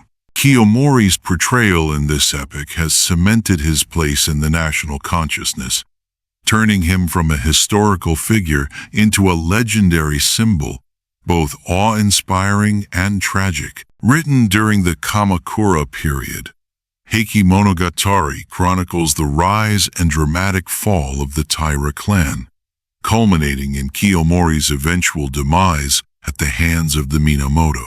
The narrative paints a vivid portrait of a Japan defined by constant power struggles, where military prowess, political alliances, and the manipulation of imperial favor were the keys to dominance. The Taira's meteoric rise to power, led by Kiyomori's unmatched ambition, was nothing short of astonishing.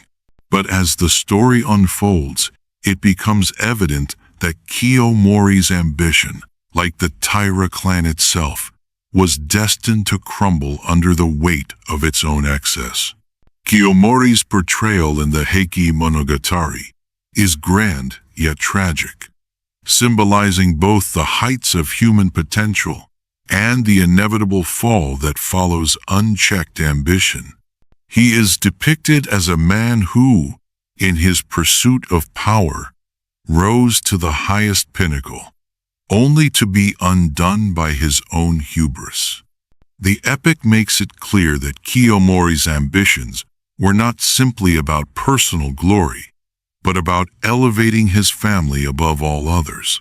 The Taira clan, under his rule, seemed invincible. He manipulated the imperial court, controlled the emperor, and secured his family's position through strategic marriages and alliances. Yet this same ambition, which propelled him to greatness, would be his undoing. In one poignant scene in the Heike Monogatari, Kiyomori is depicted standing in the great hall of the imperial palace, looking over the city of Kyoto below. His family had secured power over the empire, but a quiet sense of unease fills the air. In the silence, Kiyomori recites a solemn verse, his voice full of both triumph and the bitter taste of doubt. The mountains stand tall, untouched by time, but even they will fall, eroded by wind and grime. The empire we built, so strong, so bright, now feels the tremors of an inevitable night. And these words, spoken softly but with a weight that resonates through time, reflect Kiyomori's growing realization that his grip on power was fragile, that the very empire he had crafted so carefully was susceptible to the forces of fate. The Heike Monogatari emphasizes that, despite his brilliance, Kiyomori failed to recognize the impermanence of his power. His ambition, which once felt unstoppable, now seemed like a force that would eventually lead to his fall. The philosophical themes of fate, ambition, and downfall are intricately woven throughout the epic.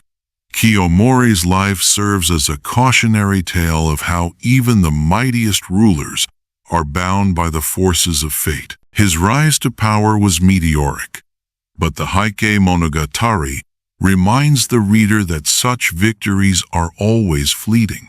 The inevitable decline of the Taira clan is presented as a consequence of Kiyomori's unchecked ambition, his desire to control not just the land, but the very heart of Japan, the imperial court. His hubris and disregard for the natural balance of power set into motion a chain of events that he could not undo. The epic makes it clear that Kiyomori's ambition, while formidable, was ultimately self-destructive. Kiyomori's relationship with ambition is a central theme in the Heike Monogatari.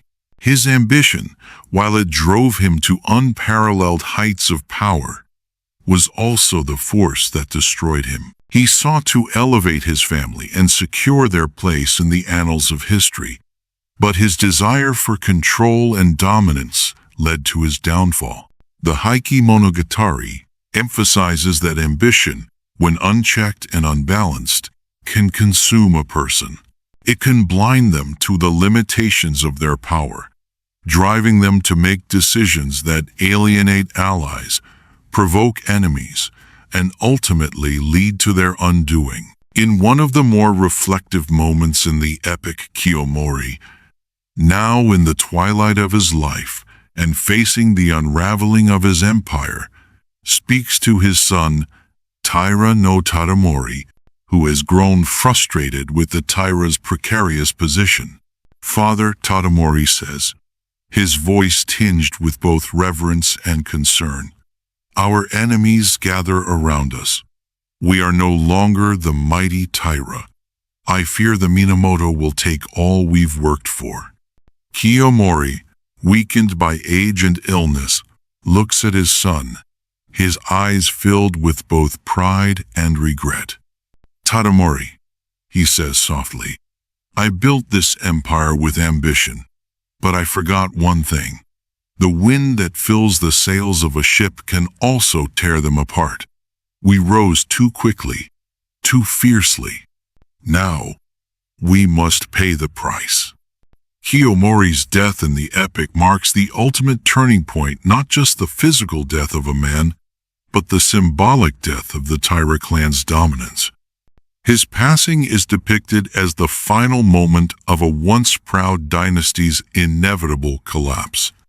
The Taira, led by Kiyomori, had been a force to be reckoned with, but their arrogance and overreach ultimately led to their destruction. The Minamoto, led by the vengeful Minamoto no Yoritomo, ultimately triumphed, and the Taira clan's name became a symbol of lost glory. The once great empire that Kiyomori had crafted with such care was reduced to dust, its brilliance fading into the annals of history. Despite the Taira's defeat, Kiyomori's legacy lives on. The Heike Monogatari immortalized him not just as a powerful ruler, but as a figure who embodies the tragic consequences of unchecked ambition. His story has been retold countless times, becoming a part of Japan's cultural fabric, shaping the way future generations would view power, pride, and fate. The themes of ambition, fate, and impermanence resonate deeply in Japanese culture, and Kiyomori's story continues to serve as a timeless reminder of the delicate balance between strength and humility. In the Heike Monogatari, Kiyomori's life is not just a historical record but a universal exploration of the human condition. His rise to power, his fall from grace, and the bitter consequences of his ambition speak to the fragility of human achievement and the transient nature of success. Through the lens of the Heike Monogatari, Kiyomori becomes a symbol of both greatness and downfall. His ambition is presented as a powerful force that can build empires, but it is also the same force that can tear them apart. His story continues to resonate today, reminding us that power, no matter how absolute, is never permanent. The Heike Monogatari immortalizes Kiyomori's name, turning it into a symbol of both the heights of human potential and the fallibility that accompanies even the greatest of men.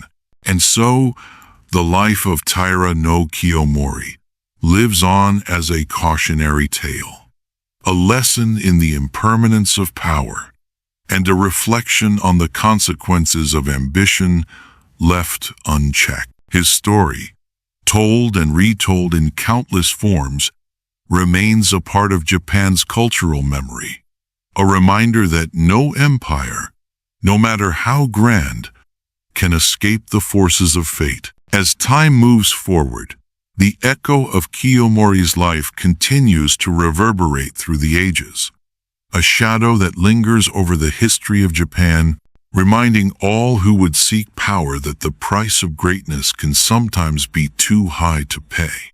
In modern Japan, the story of Taira no Kiyomori continues to be studied and remembered as a cautionary tale about power, pride, and the consequences of unchecked ambition. While his dynasty may have fallen centuries ago, the lessons from his life resonate strongly in the cultural fabric of Japan. Kiyomori's rise and fall serve as an enduring reminder of how ambition, when left untempered, can both elevate and destroy, making his story as relevant today as it was during the Heian period. Kiyomori's lasting influence on Japanese culture is profound. His story is not simply one of a powerful warrior or a political tactician, but of a man whose ambition shaped an era and whose downfall provided a lesson that continues to echo through the centuries. His rise to power and eventual fall has inspired countless works of art, literature, and drama. Perhaps the most famous work that immortalized Kiyomori is Heike Monogatari, a narrative that continues to be studied and adapted, highlighting the enduring significance of his life. Through this epic, Kiyomori's life became not only part of historical record but also a subject for philosophical reflection. He was not just a powerful leader, he was a symbol of both ambition's potential and its limitations. A quiet moment of reflection, one evening in Kyoto, finds an elder statesman of Japan's political world sitting alone. The flickering candlelight illuminates the pages of Heike Monogatari in front of him. He speaks aloud to himself, contemplating the past. Through Kiyomori's hands, power was shaped, but he failed to see that what is grasped too tightly may soon slip away. His ambition rose like a river, flooding everything in its path, but like a river, it too found its limits. End quote. Today, Kiyomori's story is viewed through multiple lenses in Japanese society. On one hand, he is regarded as a figure of great ambition and political skill. He was a man who understood the delicate balance of power, a visionary who sought to reshape the imperial court and strengthen his family's place in history. His success in navigating the treacherous waters of Heian politics, his military brilliance, and his ability to manipulate the court are still admired as the hallmarks of a strategic mind. In this sense, Kiyomori is viewed as a symbol of determination, a man who, despite his flaws, achieved greatness on his own terms. One evening, in a modern cafe in Kyoto, a group of students discuss Kiyomori's legacy. "I admire his political acumen," one student says. "He understood that true power comes from the court, from the emperor. The battlefield was just the beginning for him. He was one of the most skilled manipulators in history. But that's precisely why he failed," another student counters. "His ambition was his downfall. In the end, he forgot the most important lesson that power, once gained, is fragile. He didn't see the storm that was coming." The debate continues, illustrating how Kiyomori's legacy is seen as a reflection of both greatness and flaw, with people across generations learning from his life. On the other hand, Kiyomori's life is also seen as a cautionary tale, a story of how unchecked ambition can lead to ruin.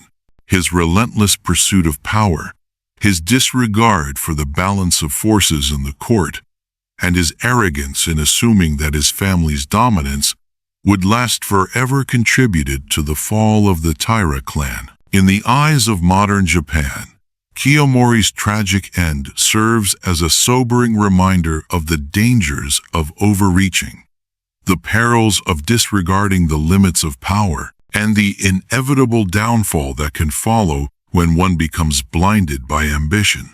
As a wise old professor at a university in Tokyo reflects in his lecture on Japanese history, remember, the history of Kiyomori is not merely the story of one man.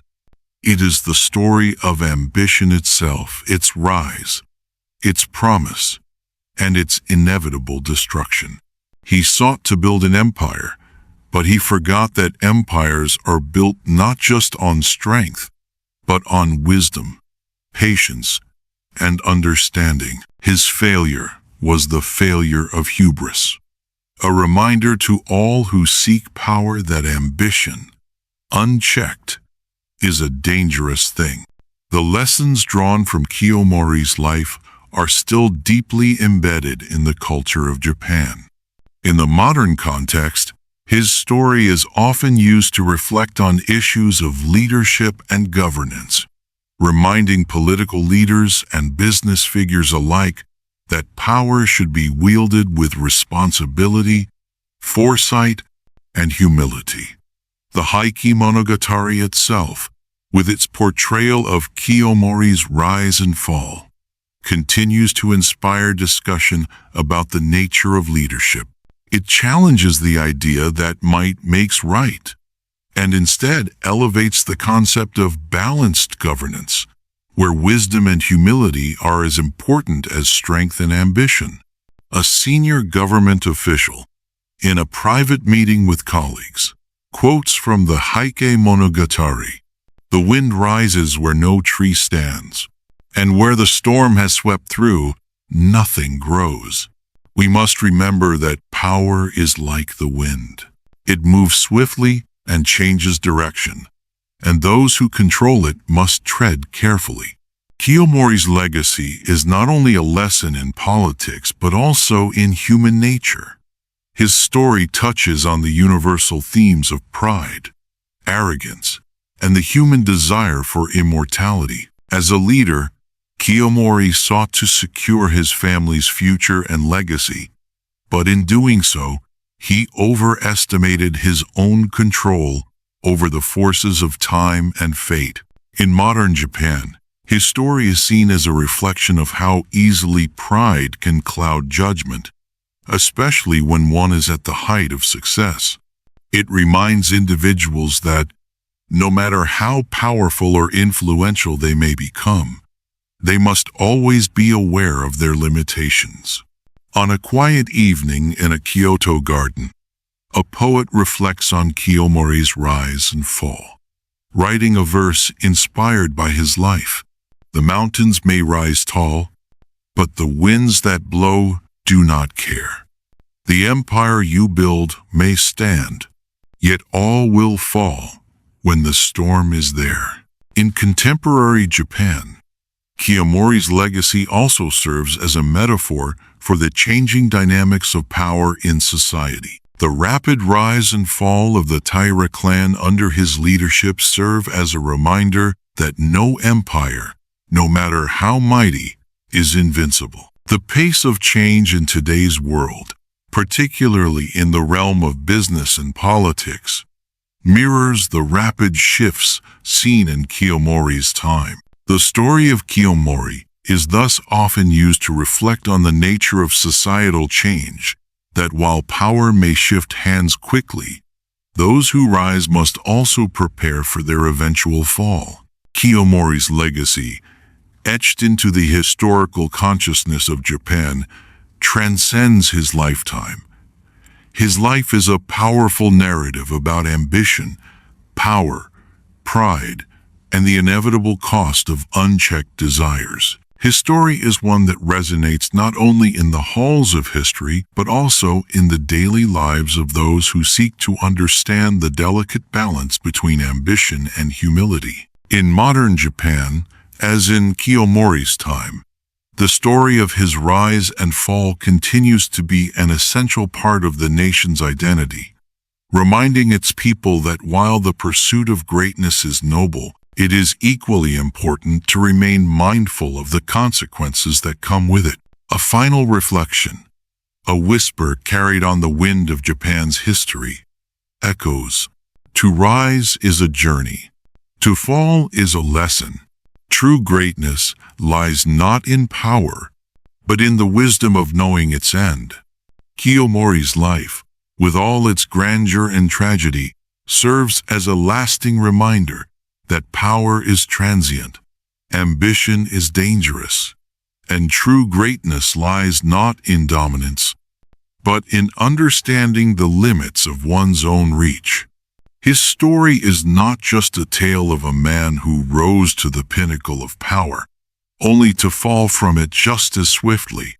It is a profound meditation on the delicate balance between ambition and restraint, and the inevitable consequences that come when that balance is lost. For all the brilliance he showed in commanding armies, manipulating the court, and securing a dynasty, it was his failure to heed the wisdom of humility that ultimately led to the Taira's demise. Kiyomori's ambition, while one of his greatest strengths, became his greatest flaw. He built an empire founded on strength, manipulation, and control, but he failed to acknowledge the fragility of power and the danger of overextending one's grasp. As his empire began to crumble, his health deteriorated, and his once mighty clan was reduced to dust. Kiyomori had no choice but to confront the hard truth that power, no matter how well earned, is fleeting. The very forces he sought to control, his ambition, his family, his empire, ultimately swept away all that he had worked so tirelessly to create. And yet, even as his world fell apart, Kiyomori's story remains one of immense importance. The lessons from his life are timeless, teaching us that while it is natural to aspire for greatness, one must always be mindful of the limits of one's own reach. For all the power Kiyomori accumulated, it was his failure to temper that power with wisdom that sealed his fate. His ambition, unchecked, led him to a tragic end, a cautionary tale that reminds us all of the dangers of pride, of striving for too much, and of believing that one's grasp can forever exceed one's reach. As Japan continues to grow and evolve, the lessons from Kiyomori's legacy will remain ever present, shaping the way future generations approach ambition, leadership, and the consequences of their actions. His story continues to influence both the political and cultural landscape of Japan, where the balance of power is constantly shifting. Kiyomori's rise and fall serve as a reminder that history is never just about the achievements of those in power, but about the choices they make and the ripple effects those choices have on the future. His life teaches us that true greatness is not about dominating others or controlling an empire. It is about understanding the limits of power and exercising it with wisdom and humility. It is about knowing when to rise, and perhaps even more importantly, when to step back. In the quiet moments of reflection, one cannot help but consider the parallel between Kiyomori's life and the unfolding of his story in Heike Monogatari, a tale that has lived on for centuries, retold, reimagined, and passed down through generations. His life, his ambitions, and his inevitable fall serve as a timeless warning. The epic tale of Kiyomori's life has transcended the Heian period, becoming a reflection of human nature itself, a saga of strength, ambition, pride, and the vulnerability that lies at the heart of every empire. And so, as we come to the end of Kiyomori's story, we are reminded of the eternal truth he embodies. Power, no matter how grand, is fragile. Ambition, no matter how driven, can consume you. And in the end, the greatest legacy we leave behind is not measured by our triumphs, but by our understanding of what we can and cannot control. A final verse, echoing the lessons of Kiyomori's life. The mountains rise with thunderous might, but even they will bow tonight. The wind that lifts us to the sky can scatter dreams as time goes by. Kiyomori's life, for all its grandeur, leaves us with these enduring truths: the fleeting nature of power, the dangers of unchecked ambition, and the importance of wisdom in leadership. As Japan looks toward the future, the story of Kiyomori will continue to shape how ambition is viewed, how power is wielded, and how future leaders learn from the rise and fall of one of history's most iconic figures. Taira no Kiyomori may have fallen, but his name will never fade. His legacy continues to echo through time, a reminder that even the most powerful of empires are subject to the winds of fate. And for all those who follow in his footsteps, there is always the same lesson to be learned.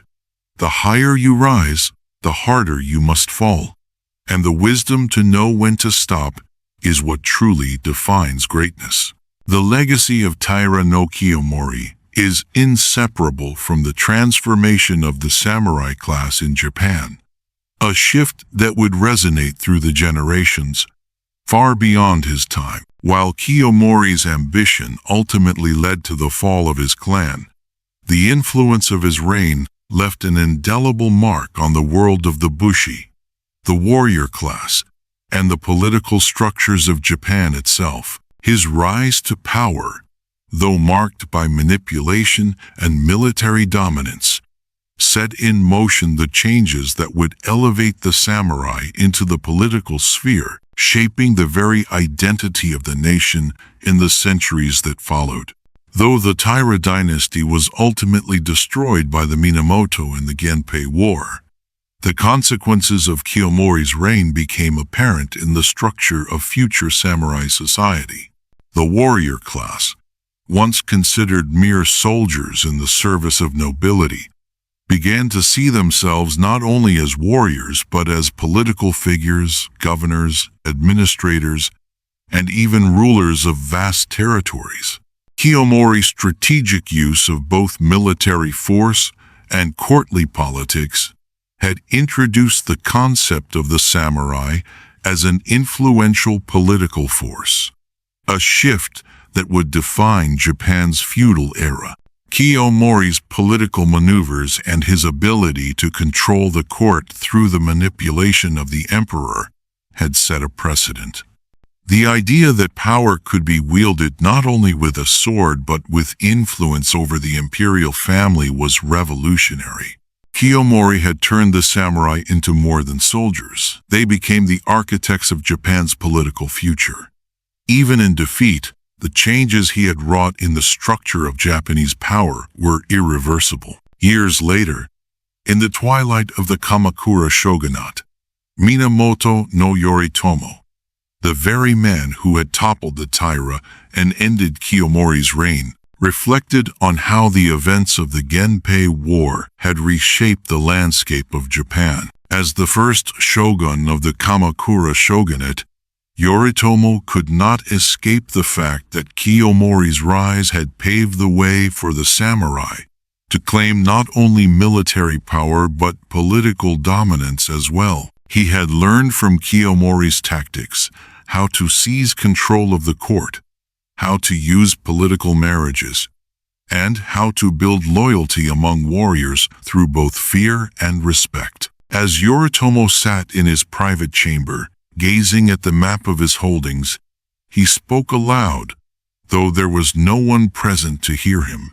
Kiyomori, you taught us that power is not merely earned on the battlefield but through the control of the empire's heart, the court. My rise, too, began not with my sword but with my understanding of the court's power dynamics. But, as Yoritomo knew too well, Kiyomori's downfall had also illuminated a crucial truth. While the Taira's military might have been indisputable, it was their lack of foresight and their blind ambition that led to their destruction. This was a lesson Yoritomo, ever the pragmatist, would carry with him as he consolidated power in Kamakura. He would not repeat Kiyomori's mistakes. His strategy would be different, more patient, less reckless. The Genpei War and its aftermath fundamentally reshaped Japan's political structures. The samurai, once purely a warrior class bound to serve their lords, now began to assume roles as powerful landowners, administrators, and even political leaders. This shift was, in no small part, a legacy of Kiyomori's actions. His manipulation of the emperor and his use of familial alliances in the imperial court provided a model for future samurai leaders. By combining military prowess with strategic political maneuvering, Kiyomori had set the stage for the Kamakura shogunate, and the eventual rise of samurai rule across Japan. But Kiyomori's story also became a stark reminder of the fragility of power. His rise had been swift and overwhelming, and yet the Taira's hold on the court, their very reason for supremacy, had been undermined by the same ambition that had pushed them to greatness. His downfall demonstrated the danger of unchecked ambition. That ambition can blind a leader to the impermanence of power, to the necessity of balance and humility. In modern Japan, Kiyomori's legacy continues to resonate, particularly in the spheres of leadership and governance. His story serves as a cautionary tale, one that reflects the consequences of ambition unchecked by wisdom or foresight. In political discourse, Kiyomori's methods and their flaws are still discussed and analyzed. For those in positions of power today, the story of Kiyomori provides a critical reminder. Power must be used with discretion, and it must be tempered with understanding of its inherent fragility. Kiyomori's story, however, is also a tale of transformation. The rise and fall of the Taira clan marked the transition from the age of the imperial court to an era dominated by the samurai class. The Taira's success, built on their mastery of court politics and military might, gave way to a new era, one in which military leaders were not just warriors, but also the architects of Japan's future. Kiyomori's legacy, therefore, is not solely one of ambition and ruin, but also of a shifting societal structure, where the warrior class rose to power and reshaped the course of Japanese history.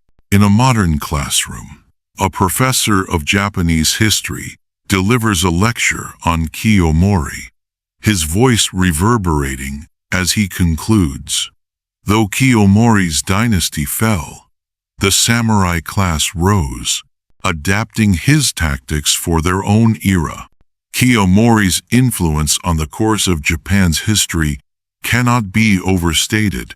It is a tale of ambition's heights and the destructive consequences of unchecked power, but it is also a tale of the samurai's evolution into the rulers of Japan.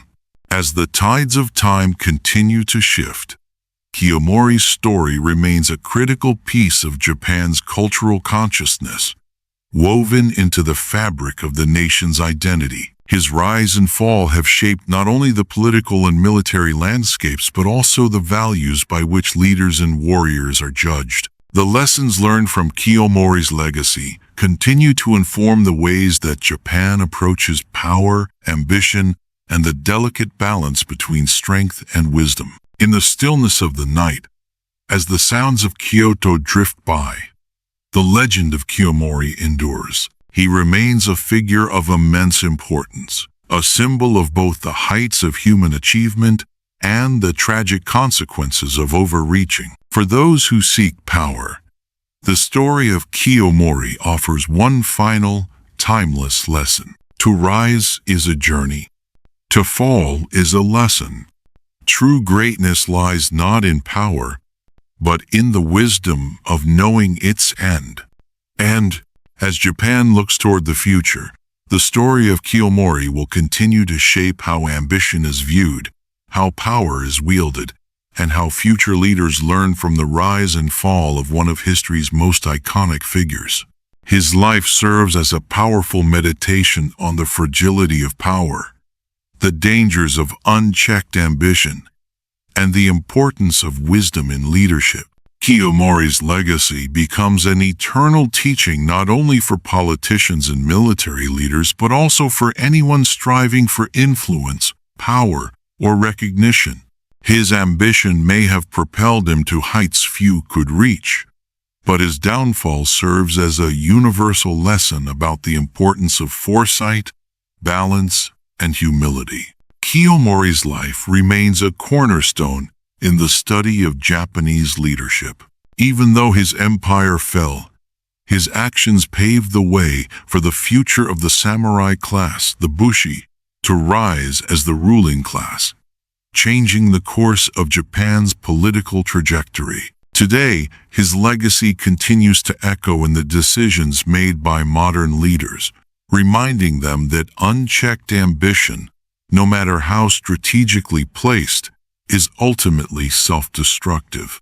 The samurai's transformation from mere soldiers to ruling elites was one of Kiyomori's lasting contributions to Japan, and this legacy has shaped the country's governance for centuries.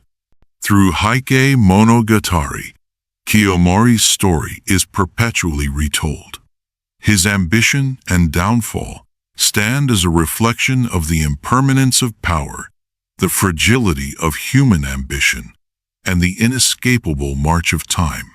The Taira clan's rise and fall encapsulate the universal cycle of human endeavor, striving, achieving, and ultimately learning that power, no matter how earned, is never permanent. The lessons of Kiyomori's reign transcend the era in which he lived and speak directly to the age-old challenge of wielding power wisely. In his rise and his fall, Kiyomori's legacy endures as an immortal reminder that with great power comes the responsibility to temper ambition with wisdom, foresight, and humility. As Japan looks to the future, the legacy of Taira no Kiyomori will continue to shape its political and cultural landscape, proving that the lessons of history, though painful, are crucial to understanding the world today. Taira no Kiyomori's story is more than just a tale of ambition and downfall. It's a powerful reminder of how fragile power can be and the immense price of unchecked ambition. From a man of humble beginnings, he rose to command the imperial court, lead armies, and shape the very fate of Japan. But in his pursuit of greatness, he also built the foundations for his family's destruction. His life reminds us that while one can climb to the highest of heights, the fall is often just as swift, and the consequences of ambition can reverberate far beyond our own time. Kiyomori's rise to power was nothing short of extraordinary, yet his fall was just as inevitable. His ambition, while the driving force behind his incredible success, became the very thing that led to his undoing. His story serves as a lesson in the fragility of human achievement, a reminder that the more we try to control, the more vulnerable we become. His name is etched into history as a symbol of both power and failure, greatness and hubris, ambition and its cost. The weight of his legacy is not just in the battles he won, but in the mistakes he made and the empire that crumbled as a result. In his last days, when his empire was crumbling and his health deteriorating, Kiyomori spoke with a weariness that only comes with the understanding of one's own downfall.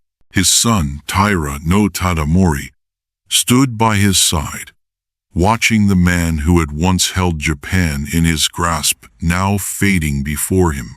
Kiyomori, breathing heavily, whispered, "I sought to build an empire that would last forever, but what I failed to see was the storm that was coming. The weight of ambition, unchecked, can bring even the greatest to their knees."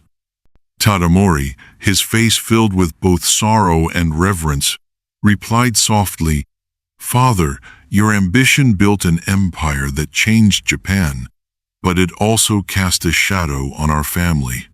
The storm has come, and it will not leave us unscathed." Kiyomori closed his eyes, his thoughts heavy with regret, but also a deep, philosophical clarity. It is true, the wind that lifts us can also scatter us. Our rise was swift, but our fall was inevitable. The more we reach, the more we risk losing. In the end, even the greatest must fall to the pull of fate. His words echoed in the air, a final reminder that ambition, no matter how grand, is not impervious to the forces of time and fate. What do you think of Kiyomori's legacy? Is he a visionary who sought to restore Japan to greatness? Or is he a tyrant whose own ambition ultimately led to his family's destruction? We'd love to hear your thoughts in the comments below. The complexities of his life and the lessons it teaches us about ambition, power, and humility are ones that continue to resonate. Was he a hero or a cautionary tale?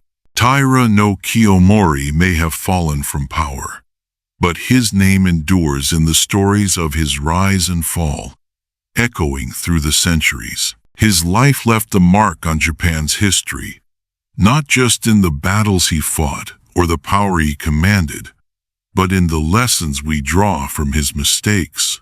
Even as the Taira were defeated and his influence waned, the story of his life continues to be told, reminding us that power is fragile and the price of ambition can be more than one can bear. If you've enjoyed this story, let it be a reminder of the fleeting nature of success and the importance of wisdom in wielding power. Make sure to like this video, share it with those who appreciate the complexities of history, and subscribe for more powerful tales from the past. Don't forget to hit the bell icon so you never miss another journey into the lives of history's most fascinating figures. As the story of Kiyomori fades from the screen, the image of his statue lingers in the viewer's mind, a silent testament to both the glory and the tragedy of his life. The camera slowly pulls away, the soft music carrying the weight of time. In the stillness, the faint sound of wind stirs the air, carrying with it a whisper of his name, a final reminder of the man who once held Japan in his grasp, only to lose it all. A quiet poem, whispered softly by the wind as the screen fades. The winds that lifted me so high, now scattered dreams beneath the sky. The empire I sought, so grand and true, was but a shadow when time withdrew. And, as the echoes of Kiyomori's rise and fall linger in the air, we are left to reflect his ambition. Once a spark that ignited an empire, was also the flame that consumed it. A legacy that lives on, not only in the triumphs, but in the lessons learned from the consequences of ambition unchecked.